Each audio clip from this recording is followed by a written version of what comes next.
Hey Trick, how are you? Happy Friday. Hey sis, happy Friday. Yeah, you guys, I wanted to have this live because I was seeing the blogs talk about how in one of Lotto's songs on her new album that they think that she was throwing shade at Cardi B, where she had said like in the line, she had said something about you talking about like buying a bag or something like that. Like my man has bought one or whatever because Cardi B, I think, had offered to buy her a bag after she got exposed for calling Lotto a PUSSY, saying she was a punk or whatever. And I think yeah. And so I promise you, I had went into several like blogs that were discussing this, and all I saw, first of all, the people that were protecting and defending Cardi B were not Hispanics. They were fully black, monoracial women. And I really am so scared at black women that worship Cardi B. But they were saying, oh, wouldn't be mad. Oh, she didn't call her PUSSY to be mean. That wasn't that big a deal. Knowing that if anybody called any of them a PUSSY, they would be mad. Somebody even said in the comments that she didn't mean it in a bad way. If you call me the P word, and really what you mean by that is you calling me a punk, in what world is that not an insult? In what world is that not cool? Like, is that okay? And I'm just like, why, hey, how you doing, Gabrielle? I'm thinking to myself, like, why are all of these black women defending Cardi B? Oh, you did? Okay, cool, Gabrielle. I just I don't understand like what Cardi B has done to get so much worship from black women specifically, seeing as though she has an anti-black history. So I just don't understand it. Like, how could you worship someone that thinks they're better than you? She literally said she only started this BS about Afro Latina after she kept getting flack for using the N-word. Like, I don't understand it. Like, and it's not like people have to take my word for it when it comes to Cardi B. She said a lot of what she thinks in that Vlad interview that's still up. And even she said on the Breakfast Club, she was like, yeah, when I go to hood clubs and I work at hood clubs, I see these girls working. I'm thinking, how you getting more money than you? And I think she said she looked like a monkey or something like that. And I know she was talking about black women. And I just don't understand it. Like, it literally makes no sense how black women worship her so much. Hey, how you doing, Whitney? I just, you know what I mean? Like, it's real, real, real. She said monkey. Okay, thank you so much, Soon Soon. Because I was like, I thought it was monkey. I thought that she said monkey, but I didn't even want to put that on her if that wasn't exactly what she said. But I knew she said monkey. And it's just like, but black women still support this lady. Black women have not supported black women. Other black women that look like them that have done way less.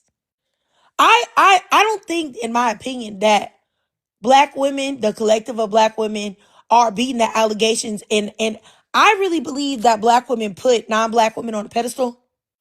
Biracial women, multiracial women, and non-black women. I believe that monoracial black women specifically put these women on a pedestal because they wish that they were them. Because they see how monoracial black women are treated in society.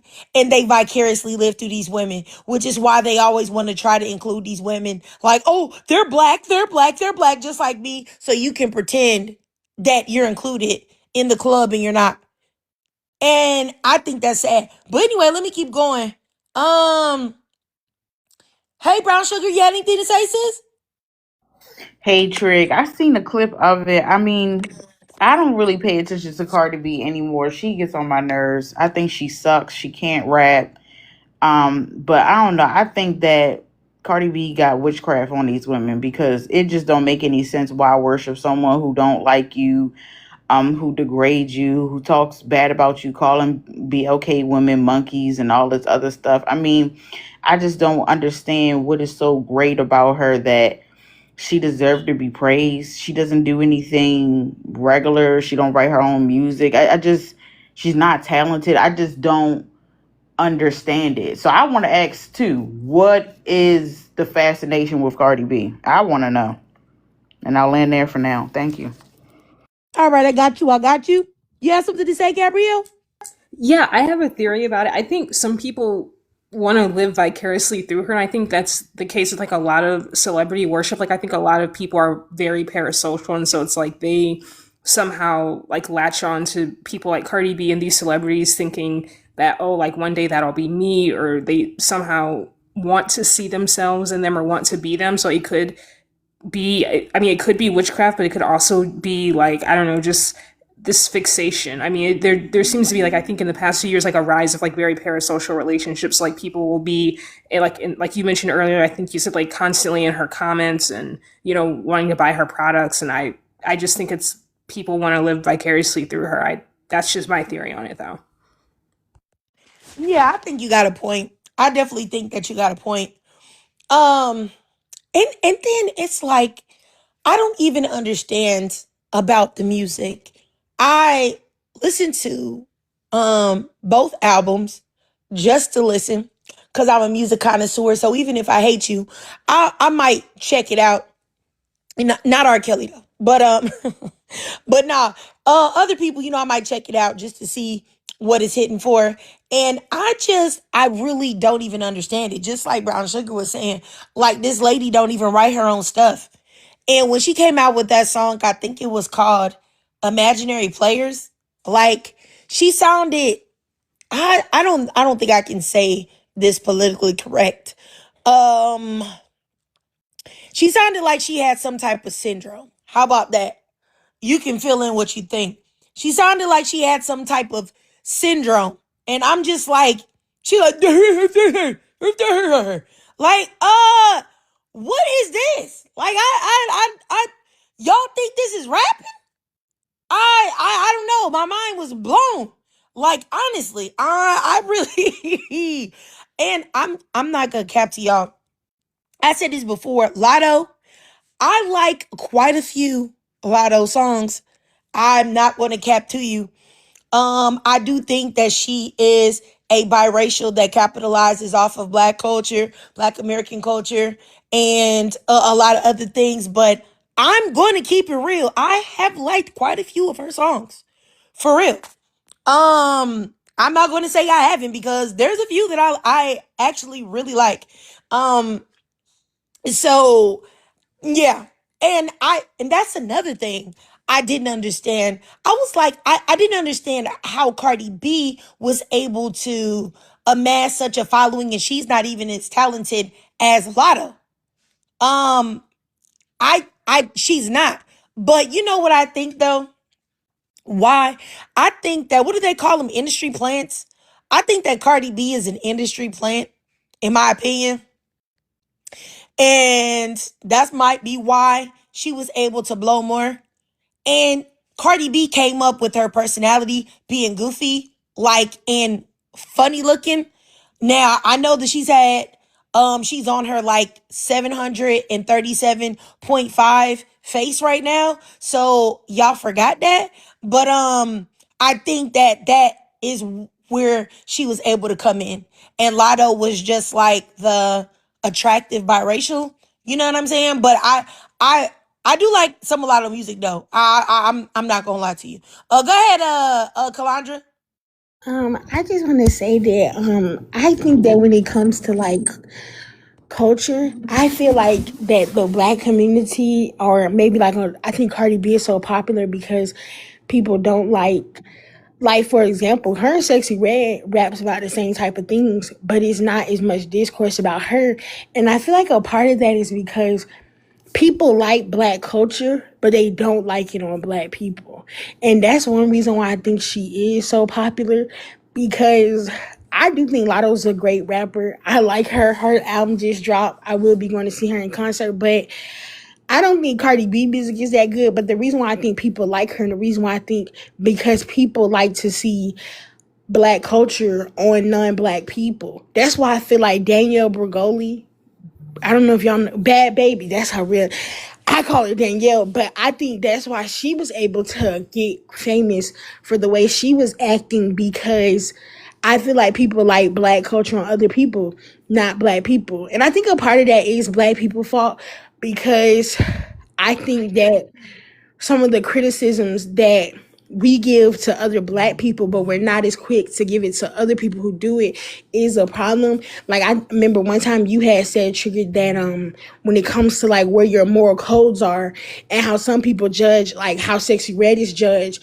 But she's saying the same things as these women are saying, but I feel like the problem is that it's colorism. When you see when you see dark skinned black women saying the things that she's saying, you're looking down on it.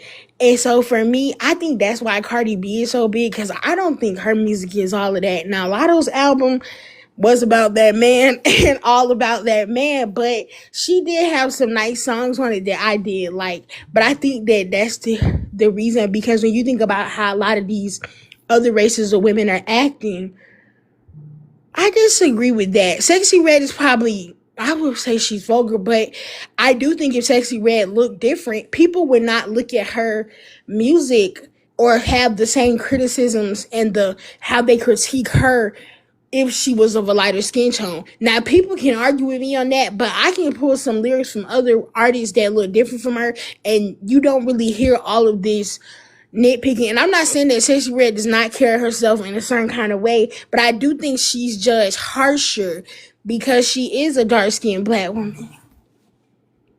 All right, all right. I got you, Calandra. I'm gonna say something about that, but I'm gonna keep going so everybody can speak first. But I definitely do agree with you a lot of what you said, for sure, especially about the Sexy Red stuff. Let me keep going. Let me go next up here to Miss Kimmy. Hey, how you doing? Oh, let me see. Hi. Hey. Yeah, I don't know with Lato. There's so many things that people forget about because remember when she called her dark skin assistant doing her hair an orangutan? I don't No, know. I had no idea. You had no idea. Oh my God, you No, need to go on X, go on Twitter. girl, I I'm when about to look that up right now. I had no idea, girl. and she You was know I would talking. never let that slide. I didn't know that. Triggered. The guys, everyone in the panel, she was talking about her lady parts as well, talking about his burn like dark meat or something like that. It's on Twitter and it was when she was years and years ago. And this is the thing, these people's digital footprint gets erased because Cardi B drugged men. I'm sorry, Megan the Stallion is an unambiguously black woman and she got drugged, and yet people still harass and bully this woman for surviving. So we see the difference in treatment in the media because these women have done mad things from the colorism from both of them, not just one, both of them, and crazy behavior that we stone black women for being victims, but these women they're doing outrageous things. What's the point of talking about I've got a low body count when you're effing married men? Are you okay? Are you okay? Yeah, Megan the Stallion gets cheated on by somebody who bought her a house and you guys want to stone her. Yeah, I'm done. Yeah. It's on X. Let me find it and I'll send it to you. Yes, please, girl, because I need that. I need that. Okay, let me keep going. Let me go next up here to Wallace Victor. Let me set your timer, sir. Um, Hello, hey, how you doing? I'm good. So what I would like to say is to add on to what the other lady just said. I'm so sorry, I forgot her name. I think that people like Cardi B because originally I saw her come up. I felt her come up was disingenuous and very forced by the media. Like we're supposed to like her. Like there's this thing in school, like we learned what we were taught about show don't tell. They're doing the opposite. They're always telling us about her that she's so this, but her skill and talent is mediocre. But one thing I will say about Cardi and her team specifically is that they play on black people.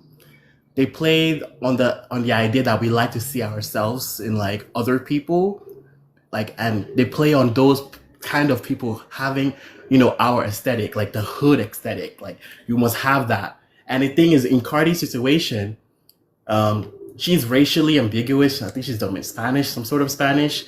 She gets to get a pass because she gets to act hood and whatever, and people see themselves, like, especially those who are like from the hood side, they see themselves in her, so they want to make her shine. It's like rooting for the underdog, even though she doesn't have the skill set, the talent, none of that. It doesn't matter.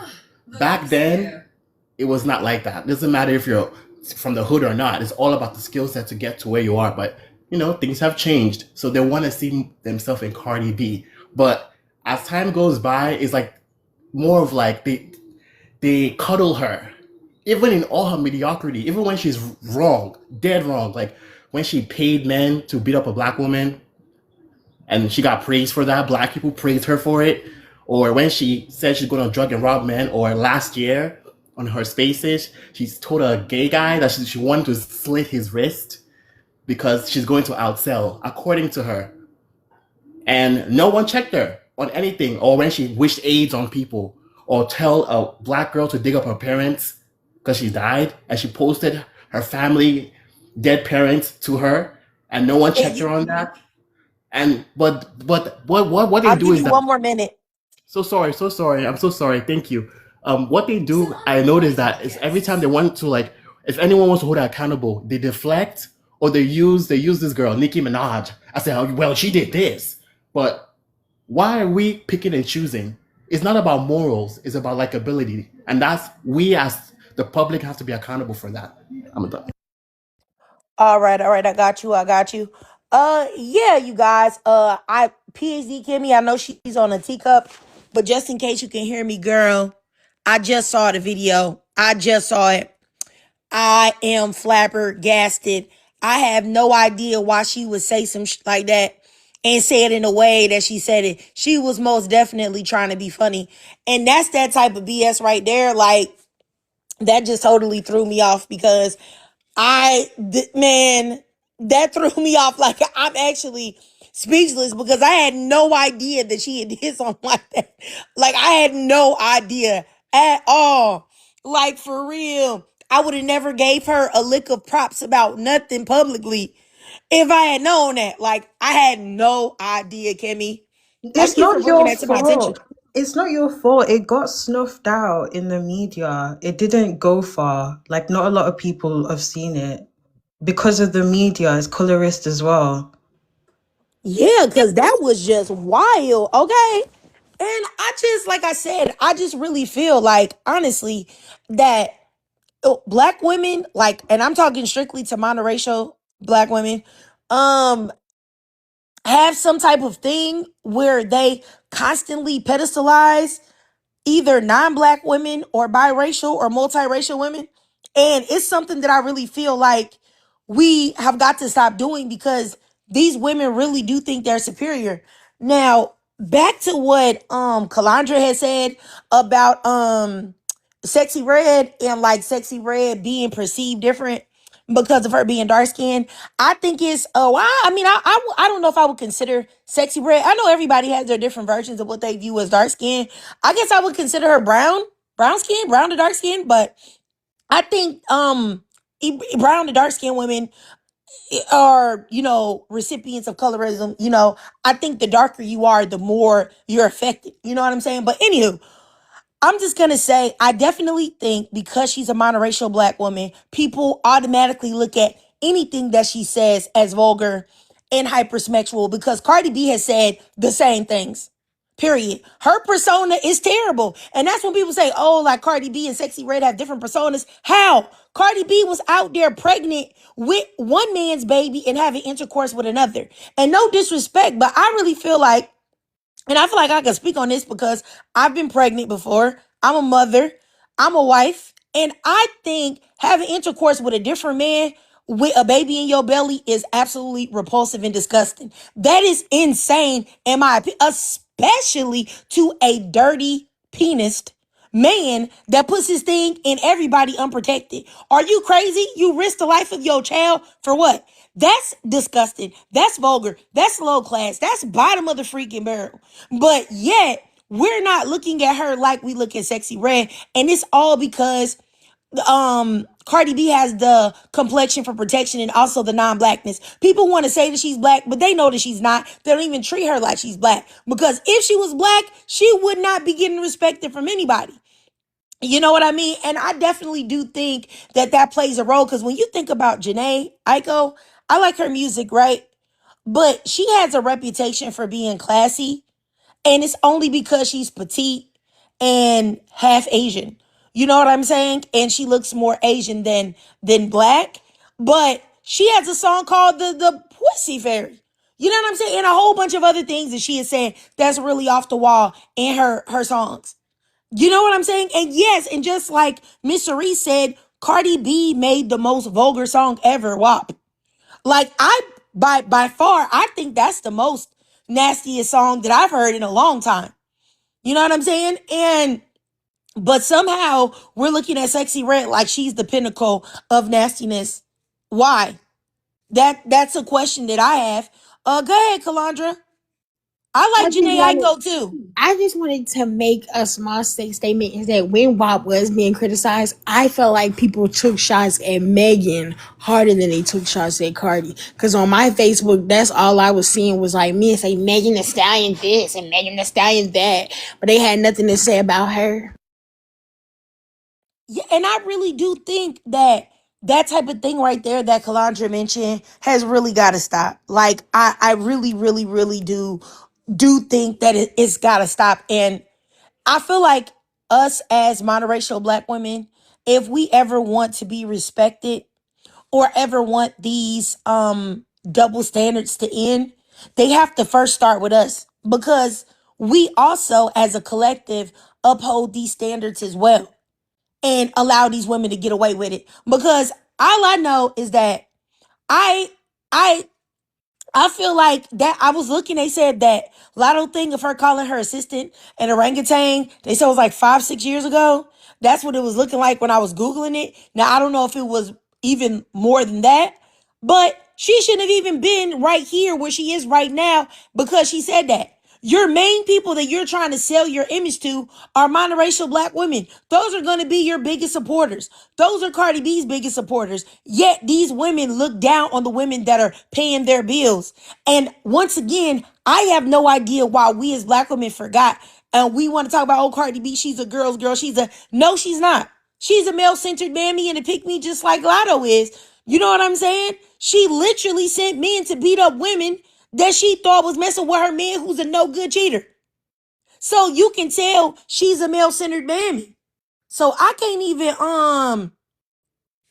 even wrap my mind around it. Like for real. Like I can't, and y'all just blew my mind with Lotto. I promise I'll be working out to like a few of her songs. I'll be working out to Sunday service. What's the one where she be like, that must be your only nigga? That's Girl, y'all Sunday don't know. service. That's Yeah, Sunday service. I be up there like, that must be your like I don't even know what to say at this point. Like, cause I don't listen to Cardi B at all in any way. The only thing I ever did for Cardi B was when her second album came out. I listened to it with the express purpose of seeing if it sucked because I felt like it was, and it did suck to me. You know what I'm saying? And I'm not saying it because I hate her. Because if I did think the music was decent, I would say that. But I didn't think that it was.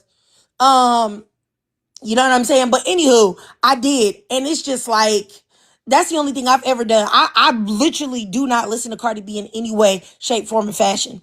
And so I just, wow, like I'm just, like I said, Kimmy just blew me away. And now I got to take this lady stuff about my female rap Apple Music playlist for when I'm at the gym. Cause baby, that it was just, and it wasn't just that she said it. Of course it was that she said it. But it was also the way she looked when she said it. And I can tell when they have for trying to be funny. That ain't playing. You don't play with nobody like that. You think I would ever have a friend and call him a monkey? Oh, that's just how I play. Is it? Well, how I play is to smack people in the mouth too.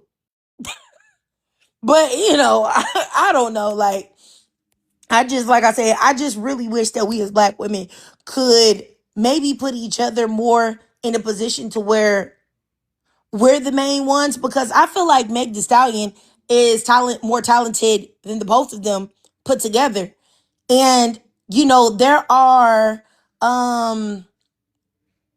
there are a lot of black women that won't support Megan Thee Stallion either, due to their wanting to fit in with men. If you get what I mean, because have you ever seen like the male centered mammies that want to be on the side of Tory Lanez and be against Megan Thee Stallion and stuff? So I mean, I don't know. Let's see here. Katarina, you said, can we also talk about how dark skinned men make women like Cardi feel special enough to be colorist? You're right. You're right. You're right.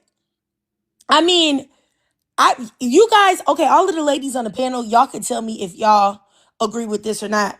But I would say the most colorist men that I have ever encountered in my life, or even on my social media life, have been dark-skinned black men. I think they're the worst. I know we got Chris Brown as a representative for the colorist light skins, but I think as far as black men go, the darker you are, the colorist you're gonna be if you're a black male, in my opinion. Like, and I'm talking about, and I don't even mean like the brown skin black men. I mean the darker skin black men, like Lil Wayne complexion, 50 Cent complexion. Those dudes are always so colorist.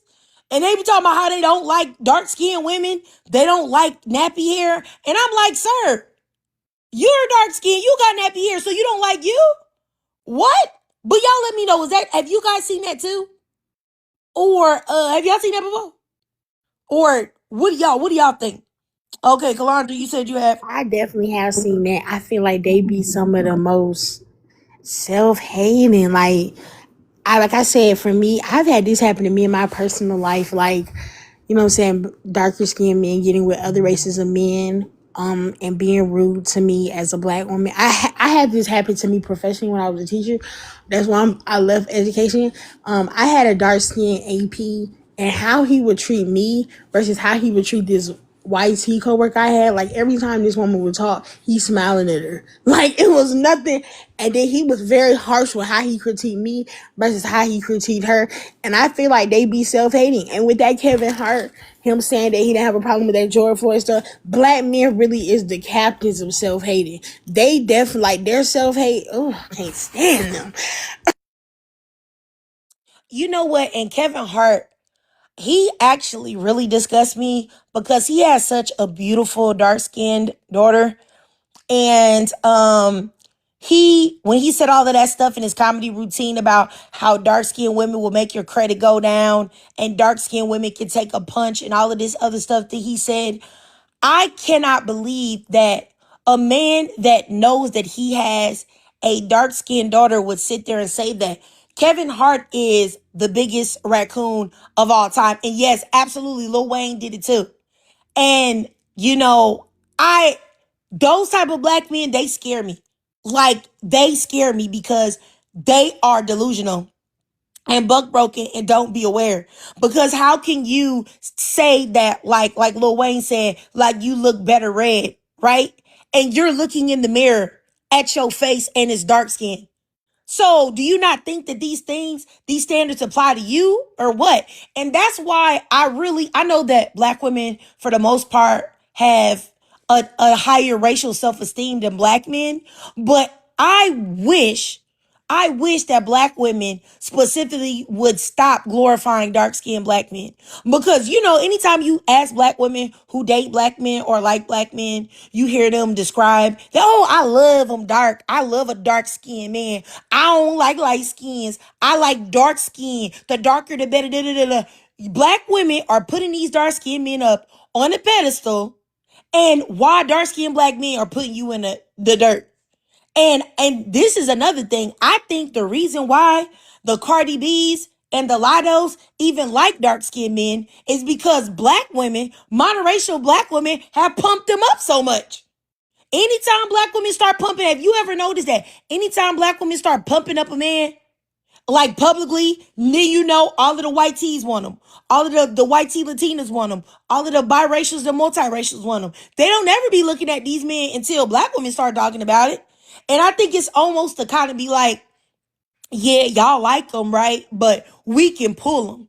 We can take them from y'all because really what they want is us. You know, the closer or the further you are from blackness, we're gonna be able to get them quicker. But that's just things that I be seeing. I mean, I don't know. I just, they're not getting the good ones, Calandra. That's for sure. Go ahead, Brown Sugar. You have something to say? Yeah, my bad. I got a phone call, but I wanted to say I'm always seeing a dark skinned BLK man with either a white tea woman, a Latina, or somebody biracial. It's like they are two peas in a pod. They always together. I don't see them with no light skinned black dude, no brown skin. They always dark skin with a cruddy top. Yeah. And you know what? I was just thinking, I think what blew me about Lotto, like when I would listen to like her music or whatever, and you know how she talks very arrogant and how like, oh, she don't play with these dudes and stuff like that. And you know, she had that song where she talked about Big Mama No Kids and all that. I just never would have thought that she would allow herself to get Sierra'd because that's exactly what happened. When I saw her take the picture with the baby mamas, I was like, this is going to be etched in history, just like Sierra was when Sierra took them pictures with all the future baby mamas. You're going to have a picture of forever of when you was a goofy. Because anybody think that 21 Savage and Lotto gonna last, you're a fool. It's not gonna happen. Now, sometimes you gotta wait a little bit of time. Sometimes it happens quicker, but that's not gonna be a long-lasting relationship. And she gonna have that picture forever of her taking a picture with the baby mamas like Sierra. Cause that was ridiculous. You doing things like that for men never work out, honestly speaking. Truthfully. And Trick, can I I, don't know. I ask you Go ahead, something? go ahead. Is it appropriate for the other BM to link up with the other BM? What you mean? What you mean? Like, can can they ever get along? Like, you know what I'm I'm saying? Can they ever coincide? Or, I mean, I know that's his wife, but I'm talking about women who aren't married. You got a baby, he got a other baby mother. Cool. Y'all link up, maybe have a drink. Maybe y'all get cool with each other. What you think? I think you could get cool if you really, really, really, really, really don't like the man no more. You really just don't care. But then I think it takes a certain type of woman to accept you and believe you if she's still with him, you know? I But I agree. And don't I know. think both of y'all have to be done with him. Because if somebody Yeah. is still dealing with him, it's going to be a mess. But I just think her taking the pictures with the baby mama was just a bad look. That's how I feel. I feel like no, no, no. But I mean, just like I said, it just gave me Sierra vibes. Cause I remember when Sierra did it, it was a lot of black women that was like, oh, the ladies are mature. They're all just trying to get along. And next thing you know, everything hit the fan. The one girl that was in the Sierra picture that was behind Sierra, she ended up messing with Future again after that. So it was just like, y'all taking that picture being fake and phony. I don't know. It just rubbed me the wrong way seeing her take the picture. But I mean, we'll see. You know what I'm saying? We can just bookmark this. Go ahead, Calandra. That like I was the first baby mom. My child father had two other kids with two other women. I don't think women do that. And to be honest with you, I don't think you should be taking pictures or hanging out with those women. I feel like that's the responsibility of that man to do that because those are his kids. And I mean, I feel like maybe if it was a picture like y'all at a graduation or something and y'all all decide to take a picture together and he's married to that woman, I think that could be different. But I don't think women should, especially if you're just dating someone, I don't think you should be friends with his baby mamas unless y'all are married and they communicate with you about their kids because I think that's the job of men. And I also kind of feel like that also kind of equates to the narrative of men treating the children how they want based on the mother, because I feel like that's the job of the man. Like, those are his kids, they're connected through him. And for me, when it comes to my child father baby mamas, I don't like those women because they always be on that weird stuff. And for me, I don't want to be with him, so you ain't got to be on no weird stuff with me. I totally get what you're saying. Oh, you know what? I wanted to respond, shoot, to Nayusi. I don't know if you're still in here, sis. If you are, let me know if you are. I know Nayusi asked if I was, hopefully I'm saying your name correctly, if I like JT. I don't mind JT. I have a very complicated thought process on JT because I remember seeing JT, she did an interview with Young Miami, right? When Young Miami had that her little podcast or whatever, and it was like really blowing. And I think it was Saucy Santana was on there too. And the way they was talking to her, I didn't like that. I felt like Young Miami and Saucy Santana was really cool, and they was kind of leaving her out and making her feel bad about herself because she hadn't did as much stuff as they were doing. And I remember she had cried on there, and I feel like she didn't cry because she was that upset about what they were saying. It was that what they were saying and her feeling like she was an outsider amongst them at that moment. But then there's other things that she be saying that I feel like she mean and like she like male centered and stuff. And then all of them pictures she took, them demonic pictures that she took with that like demonic witch lady that Michelle is, Lemmy. yes, Michelle Lemmy. So when I seen all of them pictures, I was like, ugh, girl, I don't know about this. Like, but I do think that JT is beautiful. I do think that she still had plastic surgery on her body and on her face. And I always get irritated when people have done work to themselves, to their face, and then they start calling people ugly. Like, it's like, we need to pull up your old pictures? Like, I would be fine too if I had somebody put me to sleep and chop up on my face with 50 butter knives. You know what I'm saying? So it's just like, a little bit about her personality turns me off, but I think that she's a talented rapper. I do. And I think that she's very attractive. And, she has some very good qualities about her, but it's just a lot of other things turn me off. And also, I just don't understand how you could sit there and lay down and get penetrated by a little Uzi. Like, like, what? That's who you want to, out of all the men that you could be messing with, that's who you decide to go crazy about. He must be super freaky, girl. He must be tearing that thing out the frame because I can't even comprehend or wrap my mind around what would turn her on about him. What would make her like him? And for anybody like, oh, well, there are feminine men. I didn't say that there's not feminine men. I'm just saying something about him just doesn't give anything. And I just don't understand why anybody would be attracted to him at all in any way, shape, form, or fashion. Like, I just don't get it. I'm sorry, I don't get it. Go ahead, Brown Sugar. Yeah, I want to piggyback off what Kalandra said. I can definitely relate to you as my BD is a serial BD himself. I tried to have I would say an existing positive relationship with his other child's mother just to be positive for the kids. And I said something to her and she ended up snitching on me to him. I'm like, this is, like just that weird stuff that they be on. I wouldn't recommend it either getting close with them or being friends with them. Like if you go on, hang out, let them hang out with the children, but I wouldn't suggest that because these women don't know how to be mature. And if she's not ready to let go of that man, she's going to cause drama and be sneaky behind your back. So I definitely agree with what Kalandra said. Shoot, I had to mute myself. Yeah. Gabrielle, did you have anything to say? Oh no, I was just listening to you guys. Oh, okay. I got you. Yeah, and I definitely understand what you're saying, Katarina. I just wanted to say that because I know sometimes, like, type it in the chat, it could be lost in translation. But yeah, y'all. I mean, I'm trying to think of any other female rappers. Like, I love Meg Thee Stallion. I'm not gonna lie to you. She's extremely talented. I think she's the best female rapper out there right now. And keep in mind, I'm not a Barb. I'm not I don't know what Cardi B's fans are called. I I I just recognize people's talent and artistry.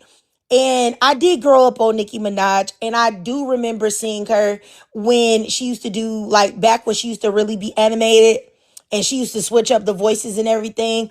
I had never seen somebody rap like her, at least not in my life. And when I saw her, I was like, because a friend of mine put me on to her.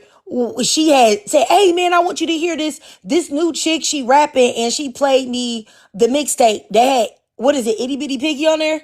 And I was like, "Dang, who is this?" You know what I'm saying? And then not too long after that, she started blowing, right? But I feel like Nicki Minaj has done so many things that are just so anti-black and anti-black woman, and so many things that are just full of coonery. Like, I just don't even think that I can't even listen to her music the same no more. Like, I just can't even really get into it. I haven't deleted all of her songs, like, out of, like, some of my playlists, but I be skipping them though. I just can't even, like, I just can't get into it. And I'm not like a super hater of any of these ladies. I just see what be going on and I just be like, ugh, you know what I'm saying? But if I, so now, because I only said the Nicki thing because I didn't want nobody to be like, well, you say Meg's the best, but what about Nicki Minaj? I definitely think Nicki Minaj is a phenomenal rapper, but she's a crappy person. And, I just can't, I just can't get into her. She just looks so hateful. And also, she's so male centered too. Because how in the world are you going to be the most accomplished female rapper of all time and then mess up your legacy by getting with some dusty that you knew back in junior high? Like, and then he's a felon and he has like the worst charges of all time. Do you know how crazy you have to be as a woman to do something like that?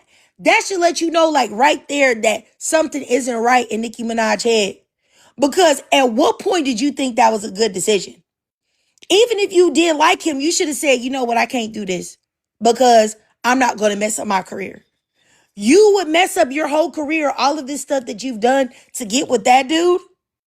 And now you would mess up your career further to be running around with Trump and them, knowing that they don't like people that look like you. I, yeah, I just can't get with it. I heard they broke up too, Brown Sugar, but she might not be ready to come into the public with that. Because once she comes to the public with that, like, and she lets it be known, she finna get dragged and laughed at least for the next 6 months.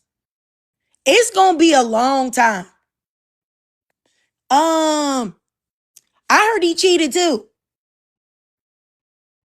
And that's not surprising. He looked like a cheater. Have y'all ever looked at people and when they smile, they still look evil? Have y'all ever looked at pictures with him and Nicki Minaj? He be smiling and he still look evil. That's some weird stuff. How in the world can you smile and you still look evil? Smiles are supposed to make everybody look, you know what I'm saying, somewhat pleasant. I don't know. I'm about to see if I can show y'all a picture of what I'm talking about. Cause it's just like, I don't know. He weird. Didn't she buy her own engagement ring? Like, I heard they got engaged, and I think she spent like $1 million on it. I read that somewhere. You see this, y'all? Like, y'all taking a picture and hold on, accidentally, hold on. Y'all see this? Like, that look crazy. Like that, man. Let me see if I'm about to show you another one where he's really supposed to be looking like, I think, smiling or like pleasant. No, here's one right here. This is a good one. Hold on, let me see if I can show y'all. Can y'all see that? I might gotta click that so I can. He's supposed to, they smiling with their son, and he still look like, hold on, let's see. Hold on, I'm waiting for it to come up because I chose it. Okay, hold on. You see that? Like he still look like, you know what I mean? That's a mean man. That's a person, in my opinion, whose spirit is probably completely corrupted. Like I would never, ever, ever talk to no man that look like that. I kid you not. I remember though, the number one thing that I liked about my husband is that his eyes just look so kind. That was the first thing that stuck out to me. I was like, wow, he have a really nice, kind eyes. Like, he really looked nice. Like, anyway, go ahead. I think it was Calandra, go ahead. I think that she married him because I feel like she felt like her clock was ticking, and I felt like she probably felt like she had bad relationships with men. She kind of reminds me of K Michelle.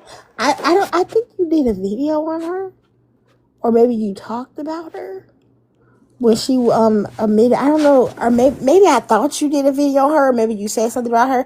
But I feel like she married him because she felt like her clock was ticking. She had a bad relationship with Meat Mill, and she had a bad relationship with Safari, and so she probably felt like this is probably the best I'm gonna get. She probably really wanted a kid and was like, you know what I'm saying, I'm gonna do whatever I gotta do to get that. But I think it's really sad that women be, you know what I'm saying, successful, and their taste in men just kind of be like the bottom of the barrel. Like, you know what I'm saying? Like, y'all could be with some better guys, and the guys that some of these women go out here and get, like Sky Jackson, for example, I use her all the time because, like, her baby daddy is like a criminal, like a real life criminal. And you know what I'm saying? You guys are successful, like, and so you're not dating someone because, like, oh my God, like, I need this person. And for you to go out here and choose to be the third plus baby mamas and, you know what I'm saying, date guys that are actively committing crimes, or date a guy that just served a long-term prison sentence. I just think that's wild to me because, like, why? Like, dating a man on your level who doesn't have the same type of baggage you have isn't an option? Tell you, I would have had to be single and childless forever before I would marry somebody like Kenneth Petty. Or I would do like that one black woman that was like, she had like a little TV show. She's a lawyer. I forgot what her name is, but she's very pretty. She went to the sperm bank. That's what I would have done. One or two options. Ebony Single K. and Williams. childless. Yes, Ebony K. Williams. I would have just I would have went to the sperm bank. But I would have never married Kenneth Petty. That is crazy. Crazy. Nothing about him gives that he's going to be loyal. A man, you literally married a man with grape charges. It's like, look at this. Like, what about him gives that he gonna treat you with respect and he's a nice guy? People really be forgetting that the way people look is connected to their soul. Their expressions, their eyes, all of those things, those are connected to who they are. I just don't understand it. Yeah, he looked angry and just full of misery, like a miserable Negro. And it's just no way in the world that I would be like a rich woman and get with a man that don't have nothing. That way, first of all, he's always going to feel emasculated. And black men already feel emasculated anyway. So now you're going to feel even more emasculated because you know I got all of this bread. You know that I'm super popular. You know that I don't need you. You know that you could be gone in a minute. So you're going to go above and beyond to humble me. That's the first thing black men do. Anytime they see a black woman doing anything, all they trying to do is humble her. I can't tell you how many times I'm on Instagram and I'm actually collecting data, and I'm gonna make a whole video about this, but I got screenshot after screenshot, but I'm gonna keep it up until I get like a lot. Anytime I see an attractive black woman and she'll be like, hey, I'm just living my life, I'm living good, or to be a lady that's at the gym or something like that, all I see is black men and women be like, oh, you don't look like that. You don't look that good. You don't got a man. Do you got a man? Do you got kids? Are you a babe? They just finding some way to talk about the woman or nitpick the woman or humble the woman. That's what black men are always doing. And it's just like, you think you're gonna have all of this money and this man not gonna try to break you down? He's definitely gonna try to break you down. And yes, Keish, just like Mary J. Blige, ex-husband Kendu, he did the exact same thing. And then they get with these women, and the women are footing the bill on everything and letting them live how they want, and they still can't do right. They still end up cheating. And the reason why they can be getting caked on, they got access to all of this money, and they still cheat is because they need to humble that woman inside and to prove to themselves that they're the man, and make that woman feel like it's something wrong with her because they're jealous of these women's success. Like, yes, and I do think Sierra Katarina is the only black woman that I have seen actually really level up. You know what I'm saying? And be like, but the thing about it is because she went, and I hope this don't sound bad. I don't know if this is a hot take or not, but it's a lot of black women still that feel like, like that aggressive, hard edge demeanor is masculine, and they'll be turned off by dudes that act nice. You know what I'm saying? Like, everybody praises Sierra and Russell Wilson now, but a lot of black women, if, like, let's say Russell Wilson didn't have the money, they wouldn't like him because he has a softer, calmer demeanor than a lot of black men. Because I be seeing these dudes that be on TikTok, and they be like, yeah, you know what I'm saying? I like my bitch like this. And it be a million black women in there throwing their panties. And I'm just like, you like that? Like, that's not masculinity. You know what I'm saying? But I think the only reason why Sierra was able to level up, because she had said in the interview, she used to like bad boys and thugs like that. She decided to go outside of her normal type. And that's the reason why I feel like she was able to succeed, because she went for a different type of guy moving forward. And I feel like Megan Thee Stallion, she got with Klay Thompson, and this is just my opinion, right? She got with Klay Thompson, and he light skinned, well, not light skinned, he biracial, so he white skinned. She got with this white skinned biracial man, and he act kind of corny, but it's not that he's corny. He's just corny because he's got a white mama. And I think that she thought that that was going to resonate, and she found her Russell. But I don't think that that's what it is. I don't think that Klay Thompson is corny like he wouldn't be a cheater. He just corny like he got a white mama. So I think Megan Thee Stallion moving forward, she needs to find some guy that's like really, really nice. You know what I'm saying? He really is a guy that other men think is corny. If other men think that man is corny, that's who you need to talk to. Because men never like positive men. Men never like honest men. Men never like loyal men. Men never like men that don't cheat on their women. So if you find a man that other men don't like, you better marry that man. That's the guy you need to be getting with and talking to right there. That's the guy. That's the guy for sure. Cause you heard everybody talk about they wouldn't hang out with Russell Wilson. Oh no, he's corny. He's a simp. He's a punk. I wouldn't talk to him. Nope. They was even saying that about Clay until he cheated on Megan. Now all of a sudden he the man. So y'all got to know, if the men like him, then you need to go on and leave. But I really do hope that Megan Thee Stallion specifically is able to find somebody, her her prince or whatever. I hope she do. I feel bad for her. But yeah, I think that she also made a mistake, because any man that has cheated on every woman that he been with, and you know that he has a roster of like beautiful women, you know what I'm saying? And not that beauty can stop a man from cheating. It can't. But I'm just saying, if you have a man that he's been cheating on every woman that he's been with, and all of these women have been trying to bend over backwards to be with him and treat him right, and that means that that's in him. So just because you make the stallion and you got the vibranium knees and all of that, he's going to cheat on you too. He's going to do the same thing. because he doesn't value women like that. You know, I feel bad. I feel bad for her though. I really do. Let's see. Annie, you have something to say? If I said your name correctly, Annie, AT?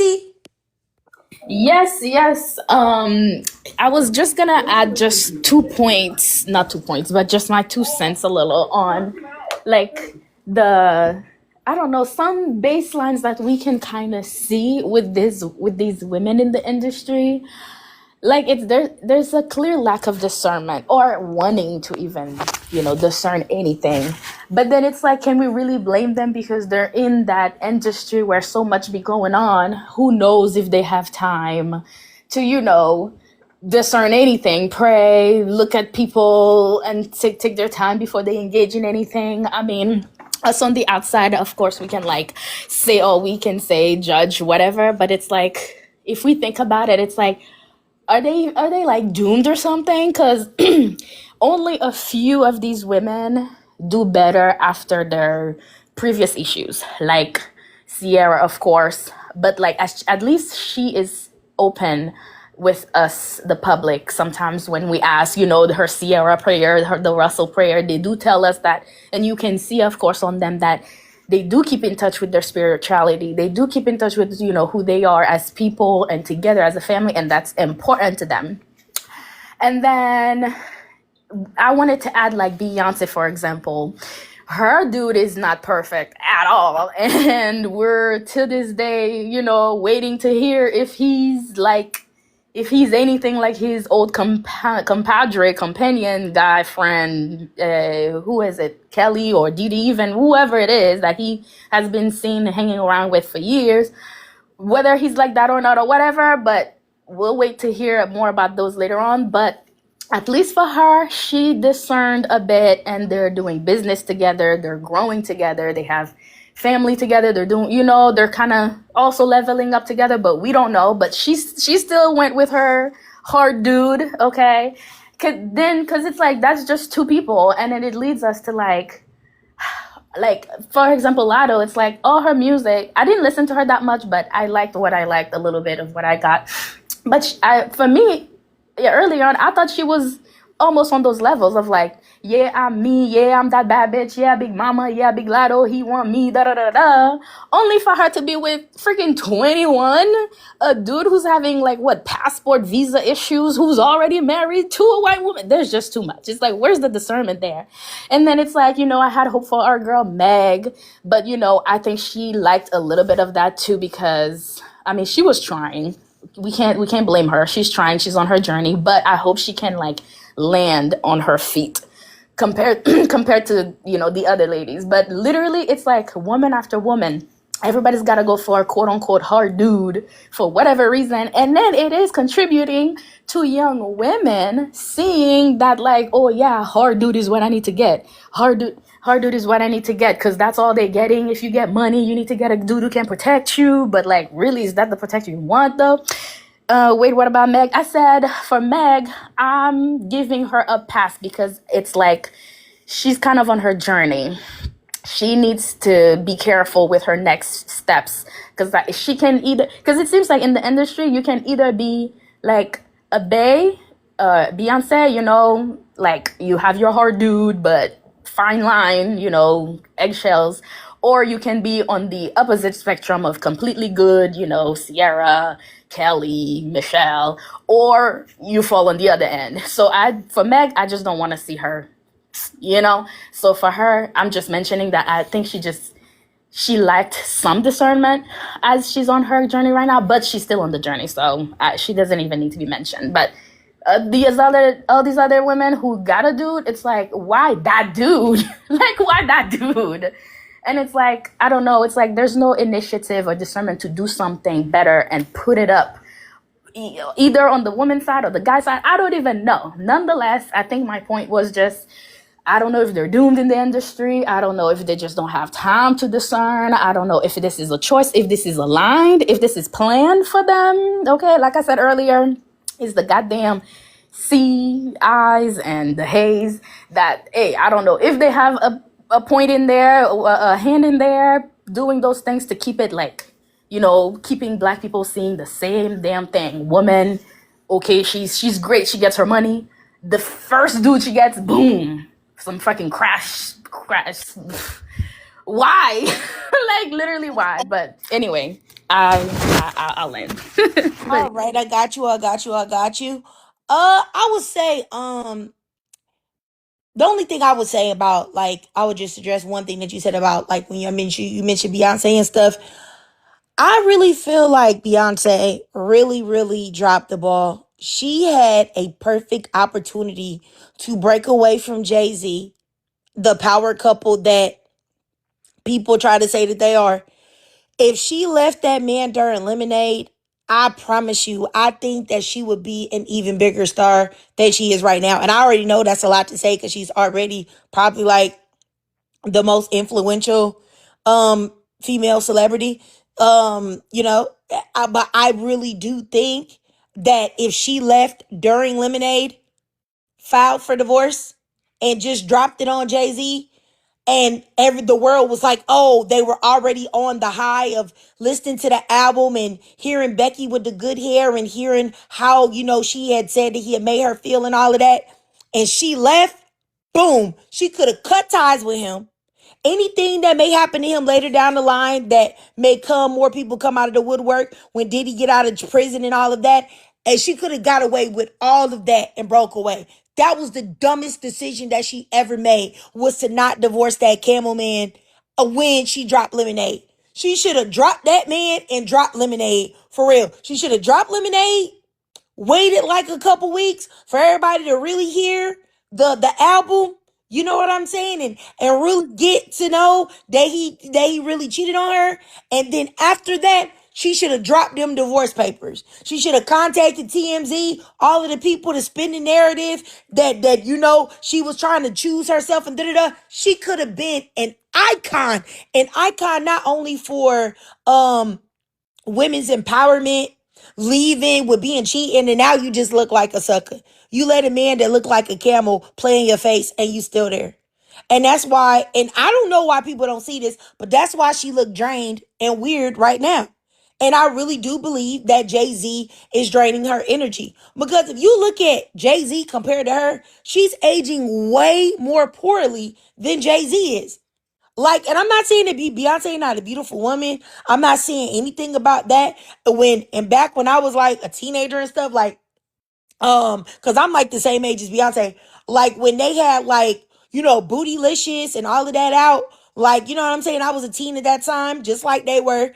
And I thought that like she was beautiful. I thought Kelly was beautiful. I didn't really like Michelle that much, but I did think that Kelly, Beyonce, and I liked LaToya Luckett a lot as well. Back then.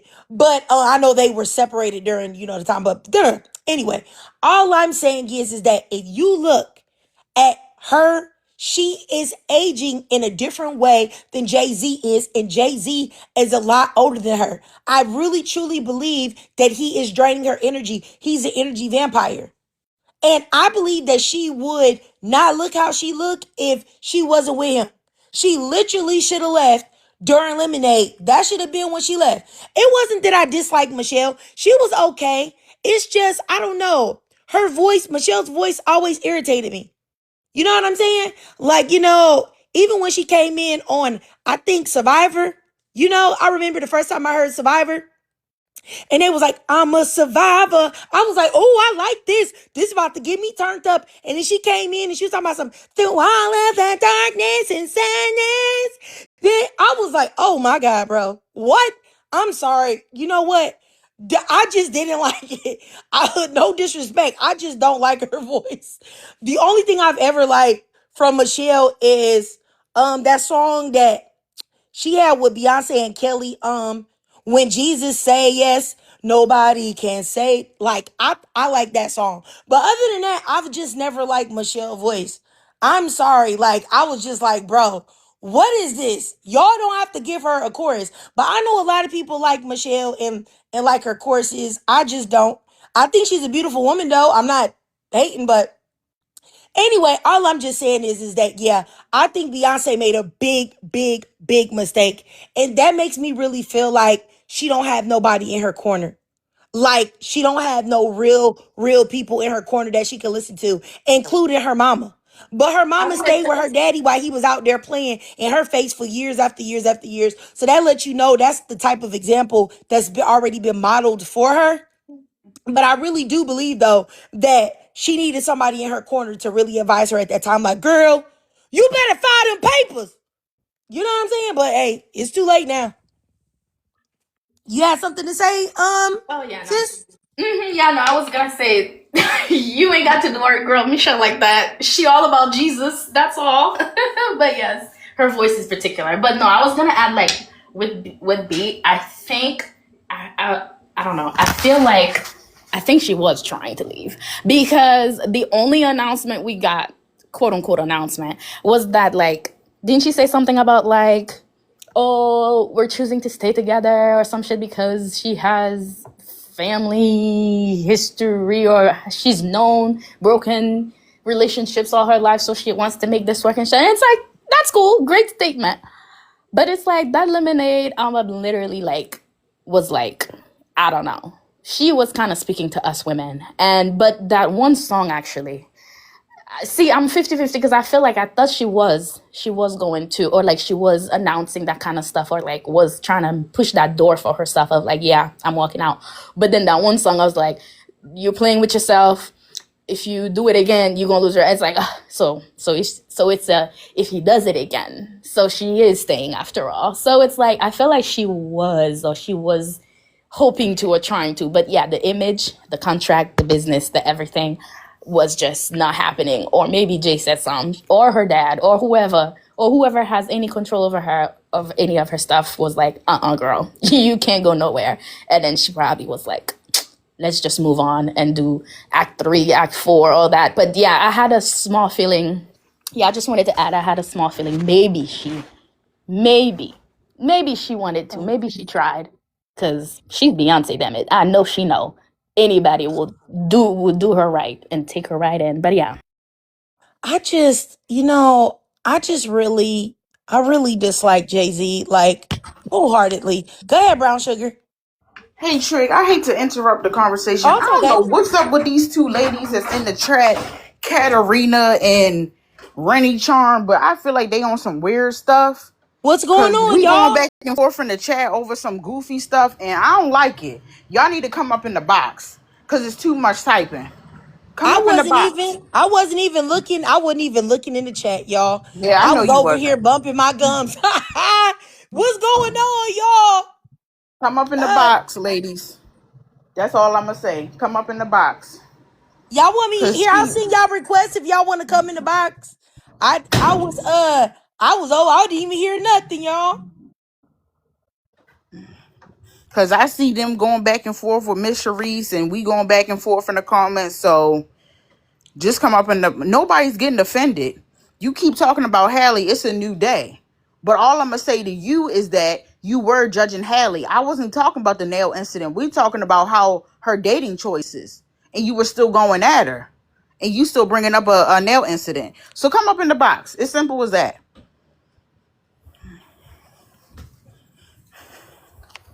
Sorry, Trey. I ain't want to start no drama, but they just kept going back and forth, and I don't even know about that. And Katarina, I don't know if she's a black woman. I asked her. She looked biracial to me, and I have nothing against black biracial women, but Let's see. Y'all talk about that Halle Bailey nail incident. I just want y'all to know that that happened 3 years ago, y'all. Um, that was 3 years ago. And let me see how old Halle Bailey is. Halle Bailey she's my age. age. She's 26, Okay, so so she's she like was 23 years old, 23. Yeah, that's definitely in the time frame to make mistakes. and she Uh, was pregnant too. so yeah.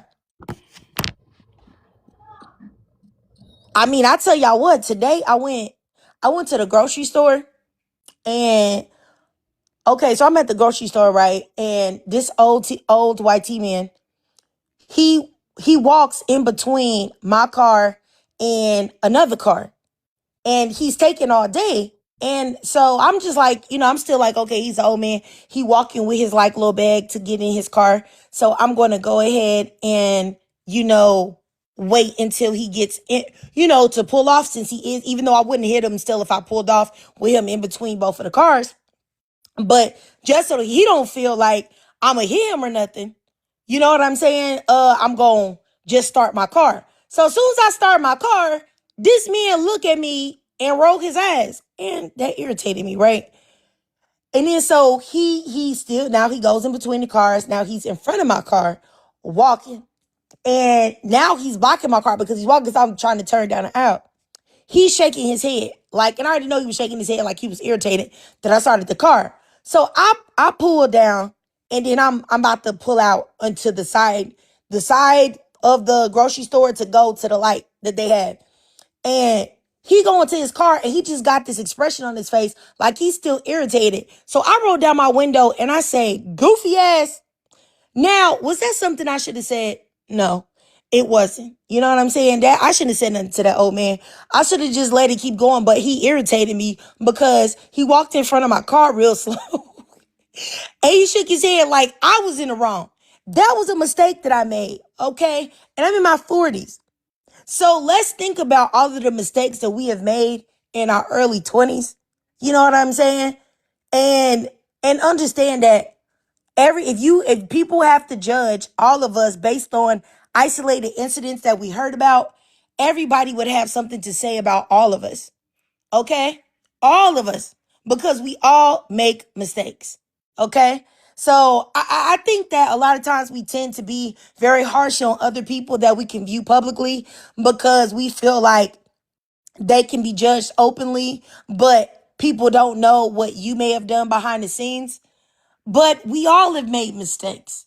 And I do think it's kind of weird to judge people for things that they have done years ago, especially things like that. Now, if I find out you said the N word with the hard R, I don't care when you said it. You cooked in my book.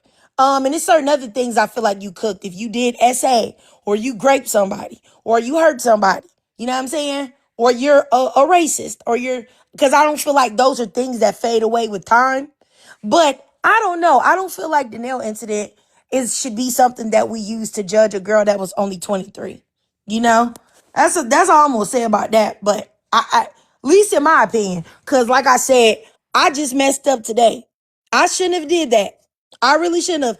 I called myself trying to live my life right by God, and that wasn't something I should have did. I should have just swallowed what he did and just ignored it and just realized he was an old miserable man and just kept going. Because I mean, that man was at least 70 something, at least 75, man. He was old. He definitely wasn't in his 60s for sure.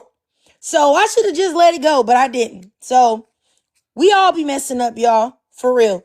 But go ahead, Reach Arm. You have something to say, sis? You there? Let me okay. Yeah. Did just give me 1 second. Could someone else speak? I'm trying to find a quiet place to speak. Oh, no problem, no problem, no problem. But yeah, y'all, I tell you, like for real, I was really embarrassed by that. I really shouldn't have did that. You know, I really shouldn't have. It wasn't cool. I was wondering something if somebody can. But yes, my question is actually, is that why she said she was retired, Miss Lotto? I don't know, because of her baby dad? She just did an interview and she said that she's not really retiring. She said that it was postpartum. She wasn't feeling well. Okay then. Yeah, that's what she said. That's what she said in the interview. Mm-hmm. Yeah, I think it just came out like today or yesterday or something. I know I saw it in the blogs today though. So I'm not quite for sure if it came out today or not. But So was it attention? I'm confused. I'm confusion because what I don't know. She might have been feeling some type of way. Sometimes I never struggle with postpartum or whatnot, but I think that, when you have a baby, you got a lot of stuff in your mind, a lot of hormones dropping and stuff like that. So maybe she just was feeling depressed or something. Sometimes it's a lot of women that have like really, really, really bad postpartum. So I just take her at her word because it definitely could be that. So, I mean, because she did just have the baby. That's true. Yeah. So but you know what? When I was looking in the comment sections, there was a lot of women saying, "Oh, they were just talking bad about her postpartum and stuff, and saying all this crazy stuff." And I was just like, "Ugh." Like I think that because they was like, I had a child, I didn't have postpartum. Well, that doesn't mean anything. There are some women that have postpartum and some women that don't. I didn't have postpartum. However, when I was pregnant, I had horrible, horrible pregnancies where I was very sad, very depressed. I think my second pregnancy, I have two kids. My second pregnancy was much better because my husband was such a good help. He was just really there for me. The first pregnancy was absolutely horrible. I didn't know what to expect, and it was just a terrible time. But after I had my kids and they came out, I felt great. I didn't have any postpartum depression. My depression was during. So I don't know if that's a thing or not. I never heard nobody say that. But I don't know if there's a thing of you feeling bad while you're pregnant. And then once you had the baby, you feel better. Because once my kids popped out, and I literally, I'm talking about when they said push, and I pushed, and they got popped out, I felt an immense sense of relief. Like almost like a weight had been lifted off my shoulders immediately. So I don't know. I never felt bad after, but I would never take that away from another woman and be like, you know what I'm saying? Oh, well, just because I didn't feel like that, you can't feel like that. That's crazy. You know what I'm saying? So it's just like, and you know what, y'all? I'm going to have to do like a members only stream. Maybe members only live stream on YouTube, or maybe I'll make a time here where all of my regular ladies, because I know Chilotem is not here right now. So she's another regular. Will I get all of my regular ladies? Because I know Kalandra left, Kimmy's gone.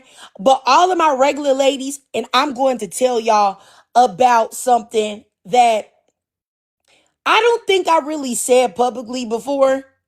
But I don't want to say it with people that are not my regulars.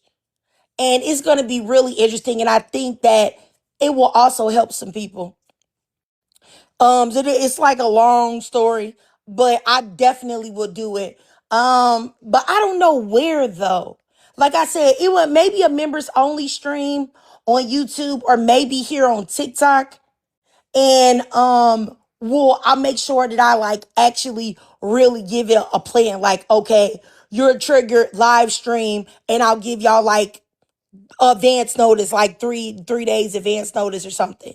And then y'all, that way everybody could hear. You know what I'm saying? But anywho, Recharm, you ready, sis? Did you find a place? I was just trying to fill the time too while you were while you're looking. Yeah, I definitely give y'all notice for sure. Yes, I'm here. I just wanted to provide context to how what was even brought up. It started with Miss Charisse. She said that she will never not be a Nicki stan because Nicki was too iconic and Gen Z grew up with her. So I said that just because someone is iconic, that doesn't mean that, they don't have like their red flags and problems. And I brought up R. Kelly because he's considered a generational talent similar to Nicki. I said people pretty much saying like, people say the same thing about him as an excuse to excuse all the bad things that he's done. She responded that we all listen to problematic people, which I said that I don't. And she said that I guess you don't listen to anybody. And I said, no, I just don't listen to problematic people. Then she brought up, she said, aren't you the person that was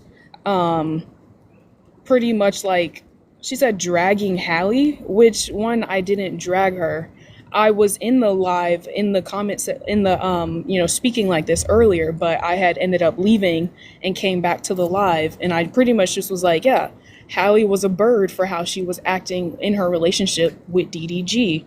And to make it solely because of I'm just saying, because she was the way she treated Ruby Rose. I said, no, in addition to the nail salon incident where she weaponized her followers against that nail salon after, off of false things. This was Hallie lying about what the nail salon did and went to social media and just overall getting all of her followers to pretty much harass that business now when they were not even the ones in the wrong. It was Hallie. So, and like you said, Trigger, in your opinion, you don't think that someone that should be something you be judge someone for. In my opinion, it is. And so I don't understand why, Miss Sharice and Brown Sugar are now. That's when Miss Brown Sugar jumped in as well, saying, "Oh, this is you. You're acting like you're better than that." And I said, "No, I'm not. I'm actually holding that same standard. I'm not making excuses for anything." So Miss Sharice, about Nikki, that's what I just pretty much was like, why are we supporting this, especially if we're condemning right now, discussing Lotto and Cardi B and all their wrongdoings. Nikki also applies, which is also being discussed right now. So I'm not sure why this is being a huge thing and being blown out of proportion as if me and Katarina are wrong, which I did see Katarina's comment about she was quoting Cardi B and put laughing emojis, what she said about Nicki's son, which that wasn't even funny, which I also asked as well. But it was really just the two of them trying to make it seem like it's something that it's not, trying to be more aggressive than anything. Mind you, they were more heated about, the Hallie situation than I am. And again, Miss Sharice was the one that brought that up. That was a couple days ago. I didn't say anything about Hallie. She brought Hallie up. I'm actually staying on topic and she's deflecting. And then now, her and Brown Sugar are just really coming in the comments. So it wasn't even a thing either. It's just a conversation in the comments. No one's calling anyone out of their name or harshly judging anybody or acting like they're better than that. It would be one thing if I'm coming up and saying that, but I'm not. I'm just simply giving my opinion. So again, why is this being blown out of proportion? Can I respond, Trick? Yeah, you can go ahead and respond, and then I'll respond to you guys after you both say your sides. Go ahead, Brown Sugar. I don't think it was blown out of proportion. Miss Sharice asked, was this the girl who was judging Hallie? And I said, yeah, it was. And then you started talking about the nail incident. Like, that didn't have nothing to do with what we were talking about the other day. But I do feel like you're judging Hallie. And it goes right back to the prompt that we were talking about yesterday, that, what was it, the other day, a couple of days ago, that black women don't really like each other. Y'all hold more black women accountable than you hold in BLK, man. So I just don't understand why you come up on here saying, oh, about the nail incident and all this other stuff. I don't know anything about the Nicki Minaj stuff. I wasn't really going back and forth with that. But I do feel like you're judgmental. And what Hallie did was 3 years ago. Let it go. Point blank, period. Let it go. Over some preference, Ruby Rose, who cares? Hallie is grown now. Whether she's a pick me or not, it doesn't matter. If you don't like her, cool. But I just don't like how you keep judging her for no reason. And I don't know Hallie. We're not friends or anything. But I feel like just let it go. And then I said, okay, well, bye. We don't have to talk anymore. And you kept going back and forth with me. So I'm going to say something to you, and I'm going to ask you to come into the box. So I don't like how you came up in here trying to gaslight and all this other stuff. I think that's weird. But I told you, I said, all right, bye. And you still kept going back and forth with me. So I'm going to give you the smoke that you asking for. And I'll land there. Did you have something to say, Recharm? I did actually. And Well, Katarina, I don't think Miss Sharice was defending her blindly. Sharice Hey, said, sorry, Trig, I'm sorry. I just want to say something real quick. I'm so sorry. Sharice was saying that Nicki Minaj was the best female rapper.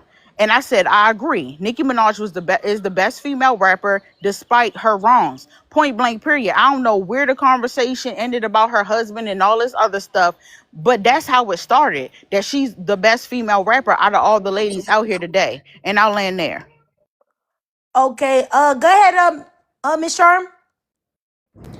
yes, I actually do hold black men accountable. So you saying that, why do you think I brought up R. Kelly? So you saying that is a whole nother logical fallacy.